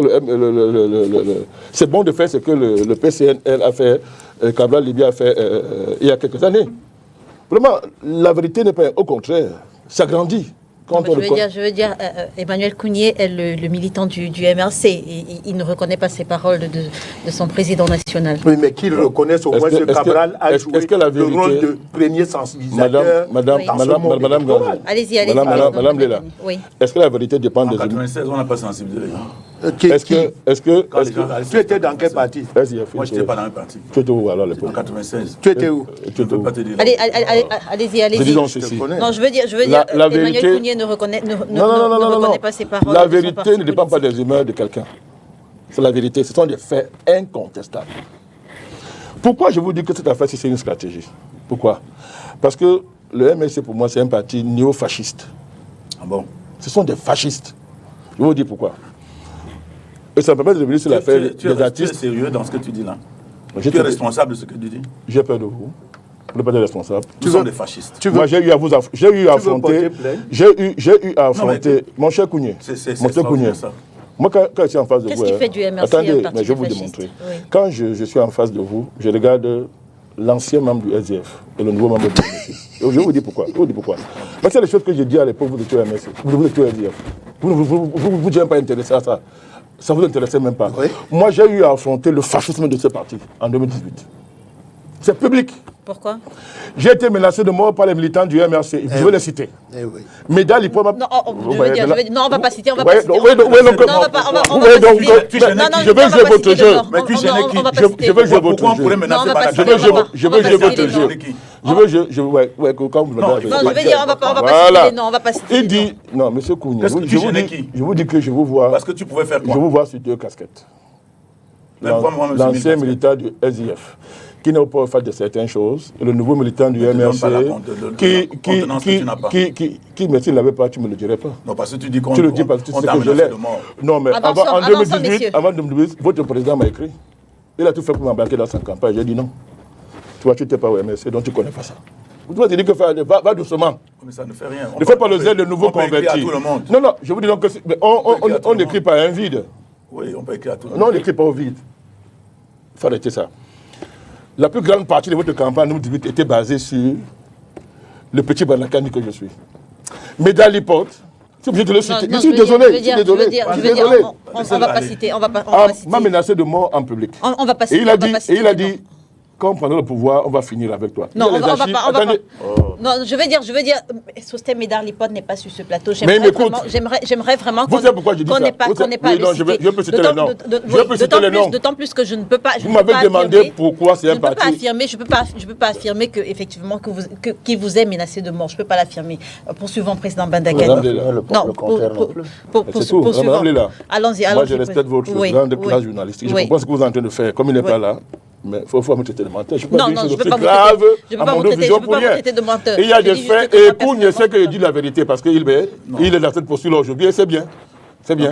Donc moi je dis que tu as maintenant là, c'est bien. Parce qu'à l'époque, ça dit que moi je te menace de mort? Non, mais tu sais comment menacer de mort, tu le sais. Maintenant tu dis que c'est pas vrai parce que tu es dans la posture. Poursuivons. Je dis donc que voilà un exemple de fascisme. Et quand vous regardez les contradictions politiques par les menaces de mort, en manque de vision dans une campagne électorale, il n'était pas le seul dans le parti à me l'avoir proféré. Je vous épargne des montages qui ont été faits dans les réseaux sociaux par les équipes du MRC contre ma personne et qui ont été colportés dans des médias, vos confrères journalistes, qui continuent à se vanter, n'est-ce pas, visant à me porter un discrédit irréversible et irrattrapable. Il y a des faits, il y a des vidéos, des enquêtes ont été faites par des ONG, oui, des ONG, Internet sans frontières a fait une enquête pour démonter tout un montage que le MRC a fait contre ma personne. Ils ne se sont jamais repentis de ça. Vous êtes un parti fasciste quand vous menacez des artistes de choisir librement pour qui ils prestent. Et si vous tolérez ça, il y a un problème. Les artistes sont libres de prester, mais une galaxie, n'est-ce pas, dans laquelle... Le MRC a toujours tenu à faire... La diaspora camerounaise n'est pas le MRC. Qu'est-ce que c'est que ça? Vous parlez... Nous avons menacé quel artiste? Est-ce que je peux parler? les mêmes gens qui menacent les artistes sont les mêmes gens qui se retrouvent dans le conseil du MRC, meeting-concert, présidé par son président, et qui acclame un artiste, perd son âme, il est parti. Kolo Sitouni, grand artiste camerounais, je lui rends hommage en passant, qu'on l'acclame quand il vient jouer dans ce meeting-là. On l'acclame, ce sont les mêmes gens. Les photos existent, les vidéos existent. C'est clair. Il y a le président d'un parti qui a participé à un meeting-concert d'un artiste où on faisait l'apologie de l'Amazonie. Ça aussi, on va nier ça? Ça aussi, on va nier ça? C'est lui qui a organisé le Si meeting. vous jouez, C'est lui qui a organisé le concert. il était présent. Il était présent. Moi, homme politique, On je s'éloigne du n'assiste sujet. pas. On Moi, homme s'éloigne. politique, je suis Non, dans le si, sujet. on s'éloigne. On s'éloigne. Je vous dis pourquoi c'est dans le sujet. On s'éloigne. On Je s'éloigne. vous dis pourquoi c'est dans le sujet. Oui, Parce que la question c'était. Vous trouvez sur votre chemin. Je vous dis le lien. L'engouement. Je vous dis le lien. Il y a d'autres gens avec toi. Oui. Parce que quand je sais que c'est Banaken, ça m'étonne. C'est toujours toi ou bien c'est autre chose. Monsieur Kouni. Allons-y rapidement. Allons-y rapidement. Monsieur Kouni, restons sur le terrain. Alors, la question. Je ne vais pas sur le terrain de ce que je vaux. La problématique Restons posée. sur le terrain des arguments. Messieurs, la problématique Restons sur posée. le terrain des arguments. La problématique posée est l'engouement au moment d'aller voter. Je vous dis pourquoi. Je vous dis tout à l'heure Oui. que je suis cohérent. Tout à l'heure, je vous ai dit qu'il faut distinguer une stratégie politique Oui. et la citoyenneté des Camerounais qui s'expriment dans l'inscription sur les listes électorales. Donc, je ne suis pas en contradiction. Très bien. Donc, je tente de vous indiquer que un parti fasciste, quand il va aux élections, il a d'autres idées en tête. Un parti fasciste ne croit pas aux élections. Ah oui. Il s'en sert pour d'autres visées. Allez lire l'histoire du fascisme. Et nous, on a un peu d'expérience en politique. Nous appelons la vigilance, même si on est seul toujours au début. Mais après, les faits nous donnent raison. Donc, je n'ai pas fini. Je dis que Oui, mais on n'a plus beaucoup de ce temps. que j'appelle Oui. l'inscriptionnisme. L'inscriptionnisme. C'est-à-dire que faire semblant de créer une dynamique autour des inscriptions alors qu'on a un autre projet. Ça n'a pas de sens. C'est ça que je parle. D'accord. Quand je parle. Tout en saluant mon ami Macron tout à l'heure, et j'ai confessé le rôle qu'ils ont joué en ce moment-là. Mais quand il dit qu'il veut le taper dessus, non, je tape dessus pourquoi? Mais moi, je peux pas mettre lorsque vous faites de Cabral Libye, quelqu'un qui est un porteur d'un projet pour la jeunesse et qui est un héros. Pour la jeunesse, moi, Oui, non, je dis qu'il est même porteur. Non. Vous répondez à autre chose qu'à moi. Vous êtes libre. Non, je n'ai pas dit ça, président. Je respecte ça. Pourquoi il n'est pas porteur? Pourquoi Cabral Libye ne serait pas porteur ma bataille, d'espoir? c'est ça. Je me bats aussi contre ça. Je me bats contre le génisme. Non, je ne l'ai pas dit parce que Je me bats contre le génisme. C'est pas la jeunesse. Je me bats contre cette tendance à instrumentaliser les dynamiques pour évacuer les vrais combats que les Africains mènent à l'heure actuelle et qui ne semblent pas intéresser les hommes politiques africains en général et camerounais. Pourquoi j'ai dit ça? Moi, je respecte beaucoup ton parcours, hein, et tu le sais.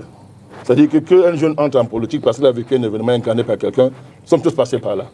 Mais celui dont vous parlez, il a dit à une époque qu'il est Macron. Moi, je n'ai pas compliqué. Qu'il est Macron. Ça veut tout dire, maintenant, il ne peut plus le dire. Si à l'époque, on avait suivi cette base-là, vous voyez que quand on est très jeune, on va souvent très vite, on peut se tromper. Mais les combats des Africains à l'heure actuelle, Madame Ganze, et les élections doivent servir aussi à ça. Sinon, ça n'a pas de sens. C'est la souveraineté. Très bien. C'est l'indépendance. Dans tous les domaines. C'est la libération économique. C'est la libération culturelle. Dans ces batailles, vous ne voyez pas tous ces hommes politiques. Au contraire, ils osent se lever contre ces batailles. Monsieur Kamte, c'est son travail. Et Cabral Libye l'a souvent fait. Voilà pourquoi nous disons aux Camerounais d'aller s'inscrire massivement, mais en sachant que le vote Merci, Président doit Banaken. servir à la libération de notre pays, en une minute. à la consolidation de l'indépendance Merci, du Président pays. Banaken. Vous avez rattrapé votre temps de parole. En une vous en minute, prie. Damien Macon. Parce que là, on doit sortir de ce sujet. Je posais la problématique de l'engouement au moment d'aller voter. Comment est-ce qu'on peut faire pour que ça se manifeste? En une minute. Je vais vous répondre en une minute, mais Oui. je dois revenir sur une ou deux Damien choses. Macon, vous avez eu Madame plus de temps de Ganze, parole que c'est tout le monde. C'est mon Bon. temps de parole, vous me coupez quand vous voulez. En une minute, oui. Le projet du PCN n'est pas le jeunisme. C'est pour cela que je considère que le président Barakani ne me répond pas à moi. C'est d'autant plus que on peut étaler son âge. On peut étaler son âge et faire montre d'une cécité cognitive à nul autre pareil.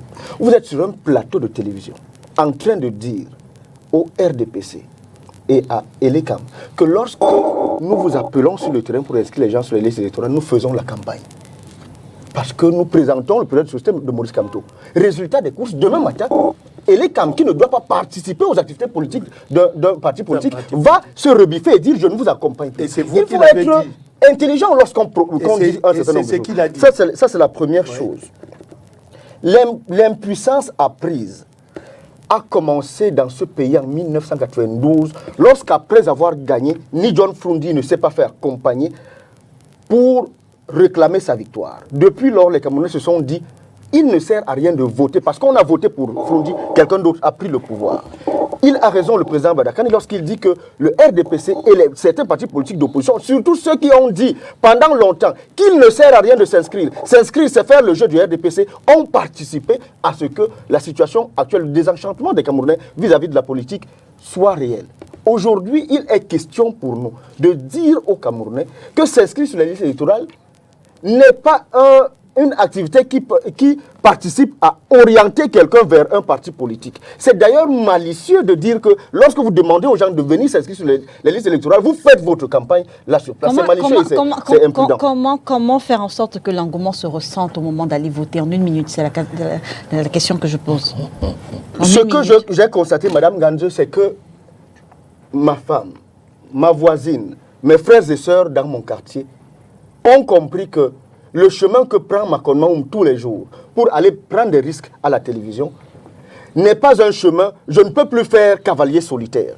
Parce qu'au jour le jour, ils subissent l'augmentation du prix du carburant, l'augmentation des prix des denrées alimentaires au marché. Et moi, je leur dis tous les jours que lorsque vous décidez de ne pas faire la politique vous fait. Parce que vous qui êtes Bayam Selam, ce n'est pas moi, Makon Maoum, qui décide du prix de la tomate. C'est le politique qui décide du prix de la tomate. C'est lui qui décide du prix du carburant. C'est lui qui décide avec un certain nombre de contingences et de contraintes. Mais tous les Camerounais ont compris.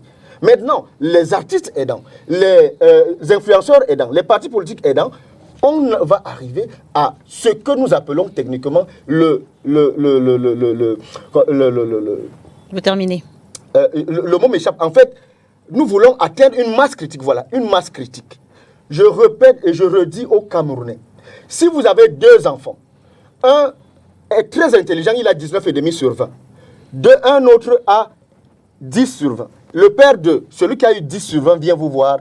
Peut-être, parce que vous êtes Camerounais, vous accepterez, mais vous aurez beaucoup de mal à recaler l'enfant qui a eu 19,5 sur 20. Ce que j'essaie de dire, c'est que si nous atteignons le maximum que nous voulons avoir sur la liste électorale et que ces Camerounais se déplacent pour aller voter, surveillent leur vote, je vous promets. Merci Damien. Je sors vraiment en 10 secondes pour dire que le jour que 100 000 personnes, 50 000 personnes vont battre le Makadam à Douala pour dire « Nous n'avons pas voté pour Makon Maoum ». À Yaoundé, 50 000 vont dire « Nous avons voté pour Badakani ». 10 000 dans les 8 autres régions. Vous verrez que les choses vont bouger dans ce pays. Merci Damien. Je rappelle juste qu'en 92, officiellement, les résultats qui sont connus, c'est le RDPC. Voilà. C'était lié, c'est important pour les téléspectateurs. On n'a plus beaucoup de temps, président Le Badakani. vote de 92 est la conséquence d'un vaste mouvement populaire qui dépassait même le vote, qui a embrasé les Camerounais. Ce vaste mouvement populaire, les hommes politiques ne veulent plus de ça. Vous savez pourquoi? Pourquoi? Parce qu'ils travaillent pour d'autres intérêts. Très bien. Emmanuel Kounié, qu'est-ce qu'il faut faire aujourd'hui pour que le mouvement ne s'essouffle pas? Oui, pour que le mouvement ne s'essouffle pas. Le mouvement ne va pas s'essouffler de toute façon. Il a pris. Je dis qu'ils sont rentrés en piste et la mayonnaise a pris. Mais je voudrais plutôt répondre à la question que vous avez posée à M. Macron. Oui. Comment, vous avez dit, comment faire pour que... L'engouement se ressente également au moment d'aller voter. Au moment d'aller voter. Oui. Mais aujourd'hui, les Camerounais sont conscients de ceux qui n'ont pas d'électricité. D'ailleurs, à Bonanjo aujourd'hui, on a fait 3 jours sans avoir l'électricité. Ils n'ont pas d'électricité, ils n'ont pas d'eau, ils n'ont pas d'emploi, ils n'ont rien. Le pays est complètement à terre, comment dire, au quartier, parce qu'un groupe de personnes est au pouvoir depuis une quarantaine d'années. Mais ce qu'il faut aussi noter, c'est que on nous veut nous démontrer qu'on ne peut pas faire autrement. Non, on ne peut pas faire autrement. Comment? Parce que M. Banakani vient de dire, le président Banakani vient de dire que nous devons voter pour... Non, je ne t'ai pas insulté. Si, quand tu dis que je vaux quoi? Non, je n'ai pas dit que tu ne vaux rien. Si tu n'as pas bien compris. Il faut comprendre entre les lignes. Il faut assumer tes mots, Kounié. Moi, je ne t'ai jamais insulté. Non, tu ne sais pas dire ça. Il a dit qu'il faudrait que les gens sachent que nous votons parce qu'on veut la souveraineté, l'indépendance, la libération de nos pays, etc. Oui, nous voulons ça. C'est ça le but du vote même. Oui, ça c'est un but du vote. Oui. Non, mais nous voulons aussi vivre. Nous sortons de ce sujet. Nous voulons aussi vivre. Nous voulons aussi vivre. Oui. Et ça, pendant qu'on le dit, nous disons aussi aux gens que, écoutez, comme M. Macron a dit tout à l'heure, vous n'avez pas le panier de la ménagère et tout ça. Mais c'est ça l'indépendance. Vous vivez mal. C'est ça la souveraineté. Mais monsieur, on a vu ailleurs. C'est ça l'indépendance de la souveraineté. On peut parler un peu de la Côte d'Ivoire en disant, peut-être monsieur... monsieur, attendez, laissez-moi parler. Monsieur, c'est le modèle de ton président. Peut-être monsieur... Les choses sont claires. Monsieur c'est le modèle de monsieur Kanto. Il a revendiqué en Allemagne. Laisse-moi parler. Banda Kani, je vous en prie. Non, je le dis la vérité. Il a revendiqué en Allemagne. Je vous en prie. Permettez-moi de parler. Nous n'avons plus de... L'inscriptionnisme. Vous l'avez dit déjà. Allez-y, Emmanuel. Allez-y. M. Alassane Ouattara est arrivé au pouvoir dans des conditions que tout le monde a décrites. C'est l'ennemi du continent. Il y a eu la guerre, il y a eu tout ce que vous voulez. Mais nous reconnaissons au moins que en 2012, son pays a atteint le point d'achèvement d'initiative. Grâce à lui. Écoutez, à mon dos. Attendez. C'est grâce à lui, c'est grâce à Gbagbo. Messieurs. C'est Gbagbo qui a obtenu ça. Messieurs. C'est terrible. Non, mais voilà. C'est important cette qualification. Ce que vous faites là, c'est de l'analphabétisme économique. C'est l'analphabétisme économique. Permettez-moi de dire ce que je veux dire. C'est ça le néofascisme. Messieurs, vous ne le laissez même pas poursuivre. Je voudrais vous... Non, laissez-le poursuivre. C'est son avis. Allez-y. Allez-y, Emmanuel. Allez-y. Je voudrais vous dire que M. Gbagbo est parti en 2010. Oui. Il était en train de se battre pour atteindre le point d'achèvement. La Côte d'Ivoire l'a atteint en 2012. Allez regarder dans vos documents. Et je voudrais vous dire... On s'entend plus. Que c'est des histoires. Oui, mais Banda Kani, on s'entend plus. Même le camp Ouattara le connaît ça. Permettez-moi. Si vous voulez réagir, Permettez-moi. Vous pourriez réagir après. Permettez-moi de vous dire que cette Côte d'Ivoire, qui a 30 millions d'habitants comme nous, et qui avait le même niveau économique que nous, aujourd'hui en 2023, quand vous regardez le budget de la Côte d'Ivoire, le budget de l'État, il est à 13 720 milliards, alors que nous sommes à 6 700. Quand vous regardez, je donne des chiffres. Je dis bien, le budget de la Côte d'Ivoire, c'est 13 720. On sort de ce sujet. Oui, parce que justement, nous voulons que on puisse mettre sur pied un programme économique qui va nous permettre. Je voudrais que, permettez-moi, je vais vous dire le taux d'emprunt. Le PIB de la Côte d'Ivoire est à 39 000 milliards, alors que le Cameroun est à 27 000. La différence est 11 000. Le taux de croissance est de 6,2%, donc à 4%. Le taux d'emprunt, puisque veut le taux d'emprunt, le taux d'emprunt de la Côte d'Ivoire est à 61,7%, le Cameroun est à 43%. Mais quand on regarde, quand on regarde les actifs que cet emprunt a produit, c'est énorme pour la Côte d'Ivoire. Merci. C'est énorme parce qu'il y a les autoroutes, il y a tout ce que vous voulez, il y a les entreprises, il y a les emplois, il y a la transformation structurelle de l'économie, il y a les filières qui sont, il y a de l'emploi pour les jeunes. Merci donc, Emmanuel, merci. On vote aussi pour ça, cher monsieur. Les gens veulent vivre mieux. En une minute. Mon nez, on me donne 2 secondes, c'est mon nez. 2 secondes, vraiment, on a plus beaucoup de temps. Vous voyez, je vous ai dit tout à l'heure que la stratégie, je vous ai dit que, moi aussi je suis content, madame Léla, parce que vous avez fait preuve de modération sur ce plateau. Vous avez vu, votre sujet nous a amené à clarifier les choses. C'est sorti seul. Le modèle, c'est le ouattarisme.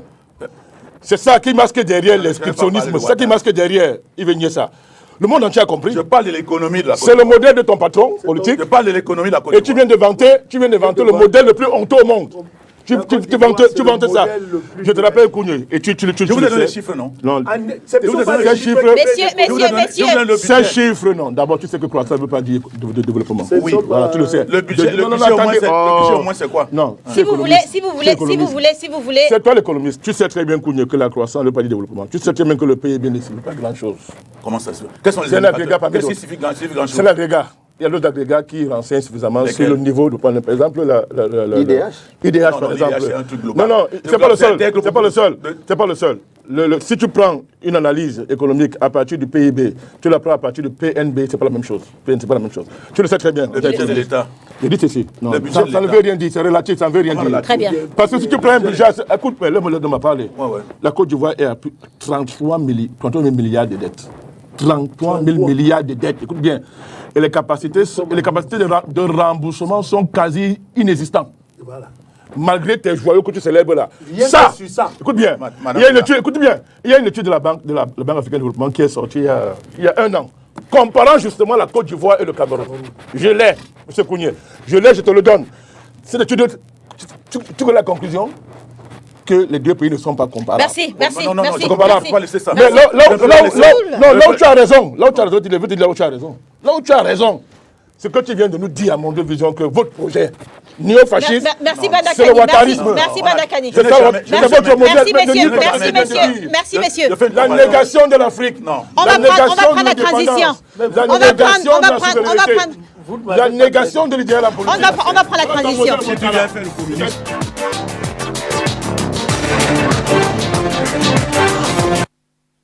Nous sommes des libéraux. Merci.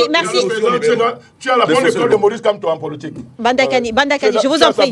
Je vous en prie. Nous sommes passés à autre chose. Non, je voudrais... Donnez-moi une seule petite seconde. Nous sommes passés. La dette n'est pas une mauvaise chose. C'est une mauvaise chose. Nous sommes passés à autre chose. Messieurs. La bonne dette. Messieurs. C'est des bonnes dettes. Messieurs.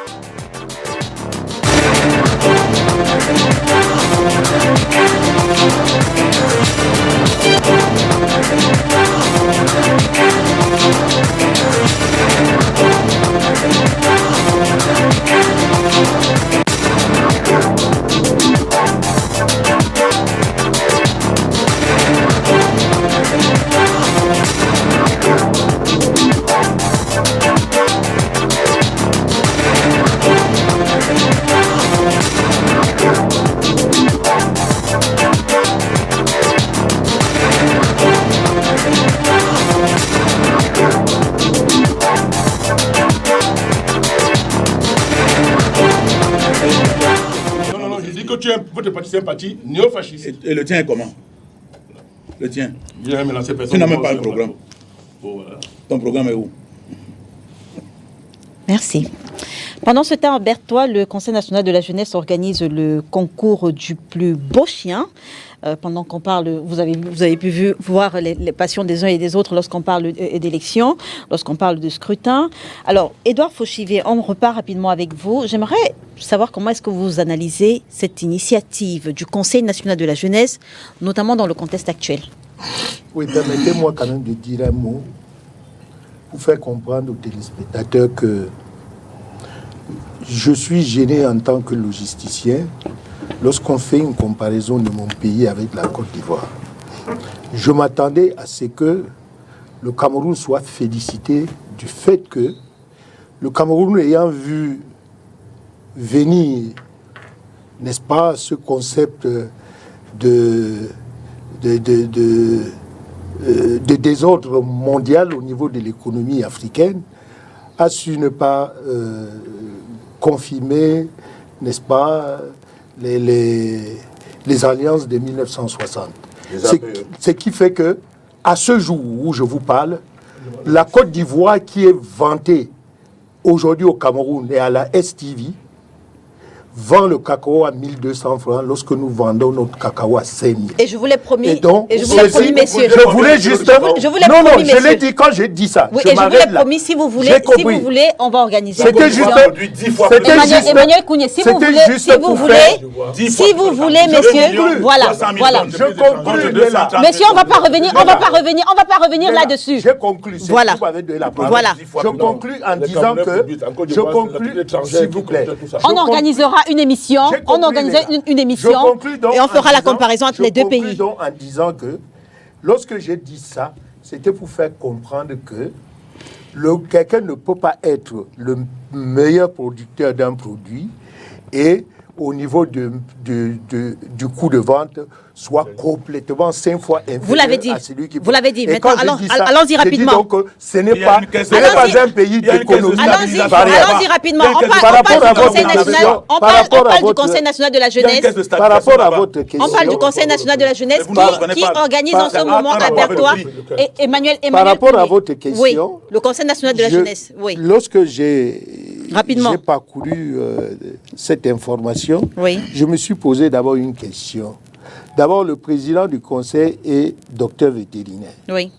Et donc, il veut, à travers son boulot de médecin, de docteur vétérinaire, essayer de sensibiliser la population pour qu'elle ne consomme plus la viande du chien.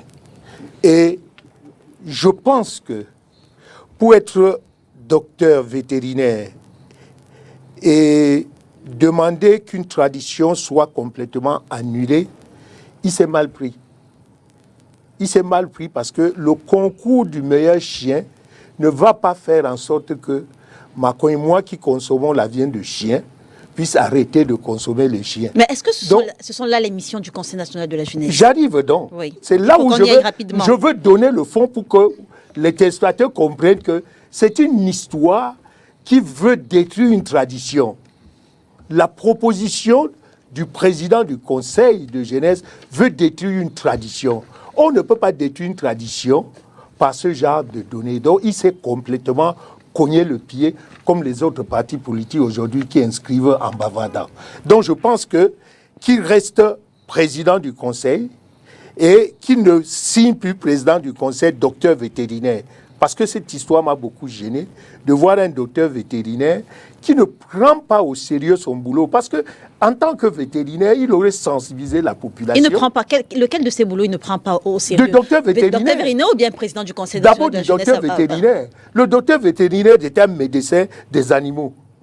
Or, vous ne pouvez pas vous lever un jour où il y a, dans tout le monde entier, dans le Cameroun en général, il y a des espèces qui sont consommées, comme le chien par exemple à l'Est.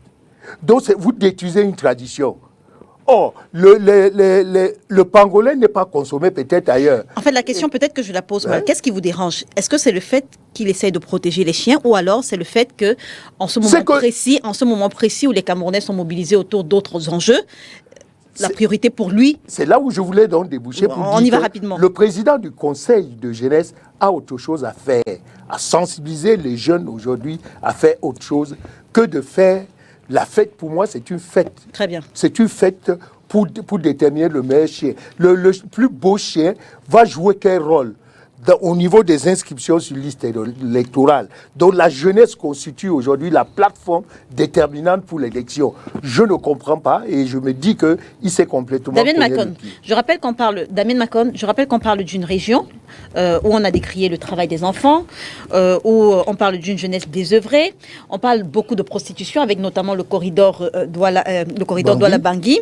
Quand on sait que l'objectif général du Conseil national de la jeunesse est de favoriser le dialogue entre les jeunes, les pouvoirs publics, la société civile, les organisations étrangères et internationales, en assurant la prise en charge des besoins des jeunes, cette initiative, est-ce qu'elle revêt une quelconque pertinence en ce moment pour vous? Alors, cette initiative n'est pas pertinente. Juste en une seconde, je dis, ça ne va pas vous plaire, mais je dis qu'il n'existe pas au monde une seule politique économique qui peut faire sortir un pays de l'initiative PPTE en 2 ans. Lorsque je l'ai dit, je passe à autre chose. Oui. Le Conseil national de la jeunesse participe au grand concert du délitement moral qui a lieu dans ce pays. Nous sommes dans un pays où les besoins physiologiques ne sont pas encore assouvis. Se nourrir, se vêtir, se loger, etc. ne sont pas encore assouvis. Un monsieur considère qu'au nom de ce que ses compères tirent des prébendes dans leurs activités quotidiennes, lui aussi doit organiser une affaire au cours de laquelle il va avoir un budget à gérer. Mais je présume que le président du CNJC est resté chez lui, s'est dit, mais des gens ont pris l'argent du Covid, ils ont géré le budget, ils ont bouffé. Des gens ont pris l'argent du stade Olympique, ils ont géré le budget, ils ont bouffé. D'autres importent 500 000 ordinateurs au lieu de créer des structures de montage d'ordinateurs chez nous. Pourquoi moi aussi je n'organiserais pas quelque chose qui me permet de gérer un gros budget? Parce que il me semble que le budget du CNJC n'est pas énorme, n'est pas aussi énorme que ça. Donc il lui faut créer à côté des activités.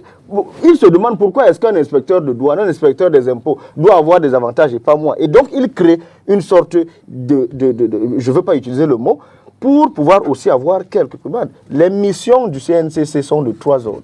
Je lis pour ne pas me tromper. Accroître la créativité jeune, optimiser leur potentiel et participer au développement des jeunes. Alors, dans ces 3 missions-là, la protection canine ou le concours du plus beau chien participe en quoi à l'atteinte des missions qui sont les siennes? Mais si vous étudiez cette affaire du CNJC de façon parcellaire, sans entrer en profondeur sur le fonctionnement général de notre administration, de notre gouvernement, vous ne comprendrez pas. Parce que tout le monde crierait au scandale. Mais dans un pays à scandale, tout le monde comprend que le président du CNJC est dans la longue tradition d'organisation d'activités pour le détournement des deniers publics dans ce pays. Donc, pour moi, Madame Ganzo, c'est un non-événement. Il n'est même pas important que nous lui accordions 5 minutes de débat. Banda Kani, quel est le regard que vous portez justement sur l'implication du Conseil national de la jeunesse dans les questions et chantiers de l'heure, en rapport bien entendu avec la jeunesse camerounaise?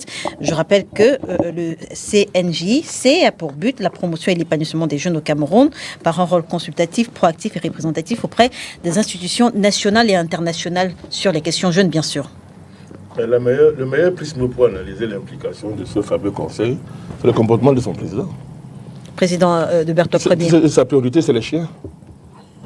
Quand vous cherchez encore à savoir même quel impact. Les chiens. Vous savez, il faut prier d'abord. Hein. Tout à l'heure, mon aîné Fauchivé a balisé le chemin avec beaucoup d'élégance. Mais il faut prier que ce gars-là ne soit pas tombé sur le charme des chiens. D'un chien. Qui ça le président du Conseil national de la jeunesse de Berthold Ier. Je souhaite que ça n'arrive jamais. Vous savez pourquoi? Tout à l'heure, Macron dit des choses là, mais j'ai l'impression qu'il n'a pas voulu aller au bout de son raisonnement. Mais peut-être le type là a trouvé un réseau, un filon. Comme a été le filon de l'homosexualité pour beaucoup au Cameroun. Ça rapporte des millions. Ça enrichit beaucoup ces filons-là. Et on déguise ça derrière les droits de l'homme. Qui maintenant sont un peu différents des droits des chiens, des droits des animaux, etc. Ce que je dis là est très sérieux. D'abord, si on veut s'assurer que les chiens sont beaux, c'est pas comme ça qu'on fait. C'est pas par un concours. C'est pas un concours. Quand on veut s'assurer que les chiens sont beaux, c'est dans la tradition de l'élevage des chiens, de leur encadrement, etc. Ça se fait dans ça. Mais vous ne sortez pas un matin, coupé de la tradition des chiens, comme tout à l'heure parlait Dr Fauchivé, vous inventez un concours. Ça veut dire que soit le monsieur dans un réseau. En Europe, vous savez que les gens marient les chiens. La zoophilie. On marie les chiens. Donc, quand on parle de la beauté des chiens, il faut qu'on s'assure que cette beauté-là n'a rien à voir avec la beauté des chiens. Là-bas, ces endroits-là. On se marie avec les chiens, avec des chats, avec des animaux. Je dis, on se marie, c'est célébré. Devant la mairie, à l'église même. C'est célébré. Donc, peut-être ce type-là est dans un réseau qui commence comme ça et qui va ouvrir la porte chez nous à ce type de... C'est pas la déviance, oui. Non, c'est pas déviant, vous êtes gentil. D'abomination, c'est ça le mot. Très bien. De dépravation des mœurs, de dégradation de l'humanité des gens. Moi, je ne sais pas à quoi ça sert ce truc. Moi, je condamne ça. Je ne vois pas l'importance d'un truc comme ça. Emmanuel Kounié, comment est-ce que vous analysez le fait que depuis l'annonce de ce concours, les autorités, notamment le ministre de la Jeunesse et de l'Éducation civique, soient restés silencieux, ou même la présidente nationale du Conseil national de la jeunesse? Peut-être qu'ils ont pensé, puisqu'on ne sait jamais, j'ai entendu là tout à l'heure que tout va très bien au Cameroun. Peut-être qu'ils ont pensé que le Cameroun est tellement bien géré et que les gens peuvent, n'est-ce pas, prendre ça comme un loisir ou bien, je ne sais pas, un plaisir à voir les chiens beaux et des choses comme ça. Ça veut dire qu'il n'y a plus...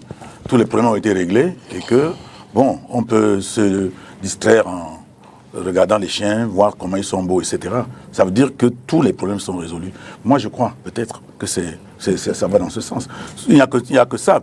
S'il y a encore un problème qui existe, je crois qu'on doit d'abord régler ce problème-là avant de revenir, voir si le chien est beau. Maintenant, s'il faut regarder la beauté du chien, ça veut dire vraiment que tous les problèmes sont résolus. Très bien. Or, je pense que les problèmes ne sont pas résolus. Donc, ce monsieur-là, soit il a un problème, un souci psychique, parce qu'il peut être même malade. On ne sait jamais. Parce que quand quelqu'un commence à faire des choses comme ça, il ne faut pas regarder d'un seul côté. Oui. Assurons-nous qu'il est en santé. Regardez partout. Hein? Assurons-nous qu'il est en santé. Parce que dans un pays où les gens n'ont pas l'eau, ils n'ont pas l'électricité, ils n'ont rien, ils souffrent, ils n'ont pas du travail, qu'un monsieur se lève un beau matin, il dit qu'il fait le concours du plus beau chien. Alors là, il y a lieu de s'interroger sur sa santé. Et à Yaoundé, la police municipale fait parler d'elle. Selon des témoins, un conducteur de moto et son passager ont perdu la vie le 17 avril après un contrôle musclé en essayant d'échapper justement aux agents de la police municipale de Yaoundé 1er. Banda Kani, rapidement, avec vos premières réactions après cet autre drame dans lequel, selon des témoins, la police municipale est impliquée. C'est une énième. Un énième, c'est ça. Le drame de nos polices municipales, c'est pas surprenant, Madame Léla, parce que, évidemment, la base de ce qui fonde l'existence Police municipale, c'est un décret de Monsieur le Président. Numéro 2022-304 du 9 août 2022, je crois, qui fixe les modalités d'exercice de la police municipale. Je voudrais vous inviter à visiter l'article 2, par exemple, et d'autres articles qui définissent très bien ce qu'on attend d'une police, ses missions. Alors, observez nos polices municipales, vous vous rendez très compte que, je vais être poli, elles font très peu d'efforts pour s'adapter à leur mission, pour s'approprier leur mission. Elles font comme le CNC, qui parmi les missions qu'on lui a données, choisit une mission particulière et s'y attache, oubliant les autres. Quand vous regardez nos polices municipales, vous voyez très bien qu'il y a de la peine, à s'approprier les missions. Deuxièmement, et à partir de cette faute majeure de mon point de vue, les dérives s'en suivent. Mauvais rapport aux populations, qui sont considérés comme une espèce de butin, qu'il faut des butins. C'est-à-dire, en fait, la population est réduite à être un taux de rentabilité qu'on doit évaluer à la fin de la journée et qui doivent satisfaire certains critères qu'on a définis en dehors des missions de l'ensemble des missions de la police municipale. Ouais. Vous comprenez souvent que ces gens, quand ils arrivent en route, la population devient une cible au lieu d'être un partenaire. Oui. Un partenaire devient une cible. Et ça se traduit par ce genre de dérapage. Écoutez, ce décret était le bienvenu. Moi, je pense qu'il y a de la place pour la police municipale dans nos cités. Il y a de la place pour la police municipale dans nos communes. Il y a de la place. Parce qu'il y a un certain niveau d'incivisme, que ce soit dans tout le pays, il y a un niveau d'incivisme qui appelle justement la mise en place d'une police municipale par une loi, mais aussi s'assurer qu'il y a une adéquation entre la loi et les capacités même des polices municipales à s'approprier la loi. On reviendra sur cette question avec... Il y a déjà ce deuxième niveau de divorce-là. C'est-à-dire qu'on vote une loi, mais on ne s'assure même pas déjà qu'il y a la capacité d'articuler la loi même à son premier degré. Donc, de mon point de vue, ça explique tout ce qu'on voit là. Damien Macon, vous êtes justement un élu. Comment est-ce que ça se passe, les recrutements à la police municipale? Est-ce qu'il y a un changement depuis les tests de 2022? Alors, avant de répondre directement à votre question, disons que l'ordre public est un devoir régalien de l'État. Au Cameroun, l'ordre public est garanti par le président de la République, mission qu'il délègue au ministre de l'administration territoriale, à la police et au FDS. Donc, il ne vous aura pas échappé que toutes ces personnes que j'ai citées sont soit investies du pouvoir de nomination du chef de l'État, soit formées, prises en charge par l'État. Donc aujourd'hui, je commence à paraître d'accord avec l'aîné Badakani pour dire que on a mis sur ce point bien précis la charrue avant les bœufs. On aurait dû donner un temps assez conséquent aux administrations municipales pour faire participer certaines personnes à la formation d'agents de la police municipale avant le recrutement. Il me souvient que j'ai entendu Madame le maire de Bokito Seabafia dire qu'elle avait recruté des gens et elle était en train de les former, sauf que ces gens-là étaient déjà sur le terrain. Lorsque vous voulez que des gens s'occupent d'une portion du devoir régalien de l'État qui est de s'assurer de l'ordre public, il faut que ces personnes soient formées. Aujourd'hui, lorsque vous voulez recruter des gens de la police municipale, des policiers municipaux dans une commune, vous passez tout d'abord par un conseil municipal. Au cours du conseil municipal, vous proposez une délibération aux conseillers municipaux qui soit vote, soit rejette. Une fois que cela est fait, vous transmettez au ministre, à la tutelle celui qui est le juge de la légalité des actes du conseil, qui est le préfet, qui étudie le dossier en fonction des capacités financières connues de la commune, peut donc motiver à envoyer au ministre vous appelez comment, décentralisation, au ministre de la décentralisation pour avis. Et puis, une fois que cela est revenu, vous pouvez donc, vous, maire de la commune, avec toute cette garantie, vous pouvez donc recruter des gens à proportion de vos moyens.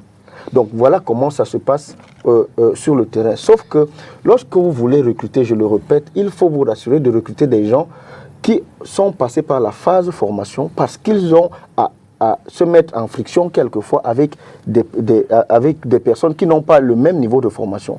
Il y a au-delà de la répression, il y a l'encadrement, il y a la prévention. Aujourd'hui, on a l'impression que nos polices municipales sont essentiellement répressives, alors qu'on devrait aller vers un partenariat pour que les gens puissent comprendre leur mission. Vous savez, de façon générale, le citoyen n'est pas l'ami du policier, du gendarme ou du militaire. Mais il arrive quand même que la police, de par ses actions, rassure les populations et les amène à comprendre que nous ne sommes pas là pour vous tuer, nous sommes là plutôt pour protéger, vous protéger. Donc, c'est dans cette même logique que devraient aller les agents de la police municipale. Au lieu de quoi, aujourd'hui, ils se postent sur toute l'étendue du territoire national, des guetteurs qui les renseignent sur un véhicule mal garé, etc., etc. Et donc, on se retrouve dans une sorte de confrontation, une sorte d'absence de confiance entre ceux que vous êtes supposés protéger. Je répète et je finis par là, la mission de la police municipale est une délégation de service public parce que l'ordre public est du devoir régalien de l'État, incarné ici par le premier citoyen, le chef de l'État. Alors, Edouard Fauchivé, pourquoi est-ce que ça semble si difficile d'appliquer le décret du 9 août 2022 ? Bon, difficile peut-être parce que... Les mairies avaient 18 mois pour s'y conformer. Je pense que le deadline, c'était en février 2024. Exactement, parce que, vous savez... tout ceci est basé sur la recherche des recettes, avec cette décentralisation. Et donc, comme a dit Macron, le respect de la donne de formation n'est plus une exigence. On ramasse ce qu'on ramasse, et puis on leur dit, l'objectif est de ramener dans la soirée, dans un maximum, on peut fixer par de quoi, un maximum de votre groupe, on attend 200 000, votre groupe, on attend... Voici l'imagerie qu'on a à peu près de la police aujourd'hui. Pourtant, la police municipale est une nécessité. C'est une nécessité lorsqu'elle est bien formée, bien gérée. Parce que si vous prenez, je vous donne deux clichés. Quand vous passez au rond-point à partir de 7 heures, si la police municipale de la grande mairie de Douala n'est pas présente, l'embouteillage, c'est-à-dire Douala est saturé. Parce que vous savez, en termes de flux d'entrée, 65% du flux passe par le rond-point le matin. Et à 16 heures, ce même flux maintenant se dégage pour la périphérie. Donc, tant que ces vaillants gardes ne sont pas au niveau du rond-point, pour vous donner l'imagerie, Douala est saturé. La deuxième chose, c'est ici à côté de vous, là où on appelle Dubaï. Regardez Dubaï à partir de 17 heures. Il n'y a jamais eu de police municipale. Et puis c'est du bordel. Il y a quelqu'un qui vient avec son pouce et il brûle la viande sur le goudron et il vend. Personne, ça n'a jamais ému. Et voilà le véritable travail de la police. Ce genre de désordre qui ne donne pas. Et en face de ce coin, il y a quoi? Aquapalace. Et Aquapalace reçoit les grands touristes. Vous voyez l'imagerie qu'on a? Et puis, on est venu mettre un truc de transport interurbain en face. Imaginez lorsqu'un bus de Yaoundé arrive, ce qui se passe là-bas. Vous ne pouvez pas passer. Parce que les taximans... Oui, il y a ici et là. Et parce que les taximans viennent à la recherche, ça c'est l'économie. Les taximans viennent à la recherche de la continuité logistique, prendre ceux qui arrivent pour les amener, et chacun lutte pour... C'est ça, voilà leur boulot. On mis ça et les missions sont précises à travers ce décret de 2022. Les missions sont claires. À travers ça, l'histoire de la force de l'ordre ne revient pas à la police municipale. Donc, votre question est claire, c'est que la police municipale aujourd'hui est un bras séculier des mairies pour la recherche de leurs recettes. Et il faut sortir de là maintenant pour leur faire comprendre, comme a dit Macron, que c'est un partenariat entre... Quand vous venez dire à quelqu'un, vous êtes mal garé, et qui se rend compte qu'il est mal garé, qu'est-ce qu'il fait? Il dégage. Et c'est ce partenariat qu'on veut. Voilà. Mais ça ne s'applique malheureusement pas comme ça. Emmanuel Kounié, 2 questions pour sortir. Est-ce qu'elle a encore sa place aujourd'hui, la police municipale dans nos cités?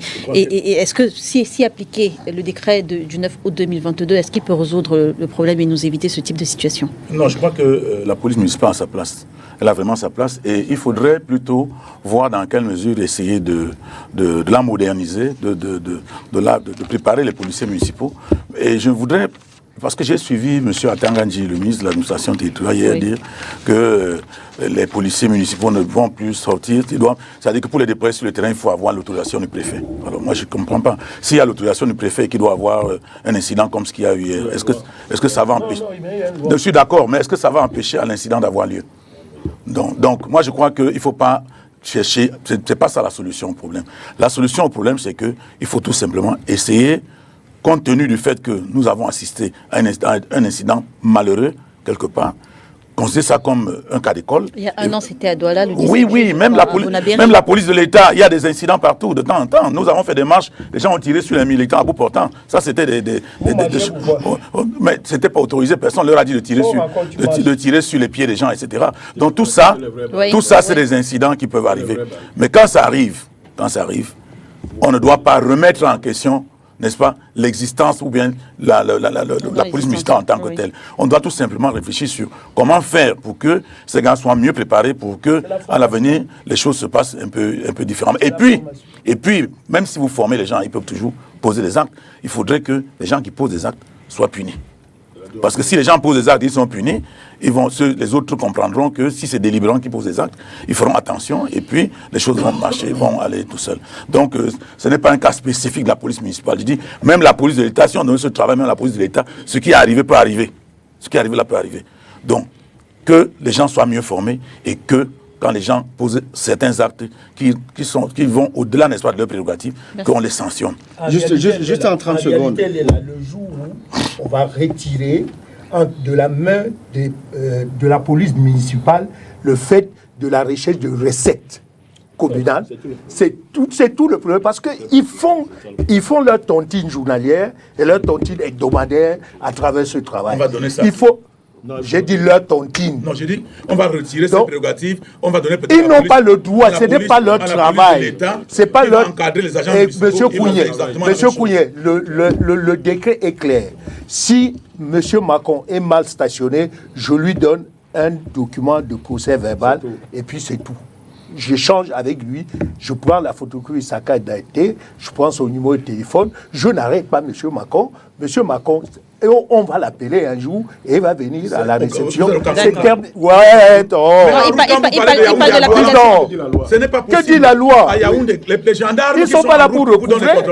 Ils ne sont pas là pour recouvrer les recettes. Est-ce que c'est ce qui se passe même à la police de l'État? En 30 secondes, parce qu'on a terminé l'émission. Ils ne sont pas là pour recouvrer les recettes.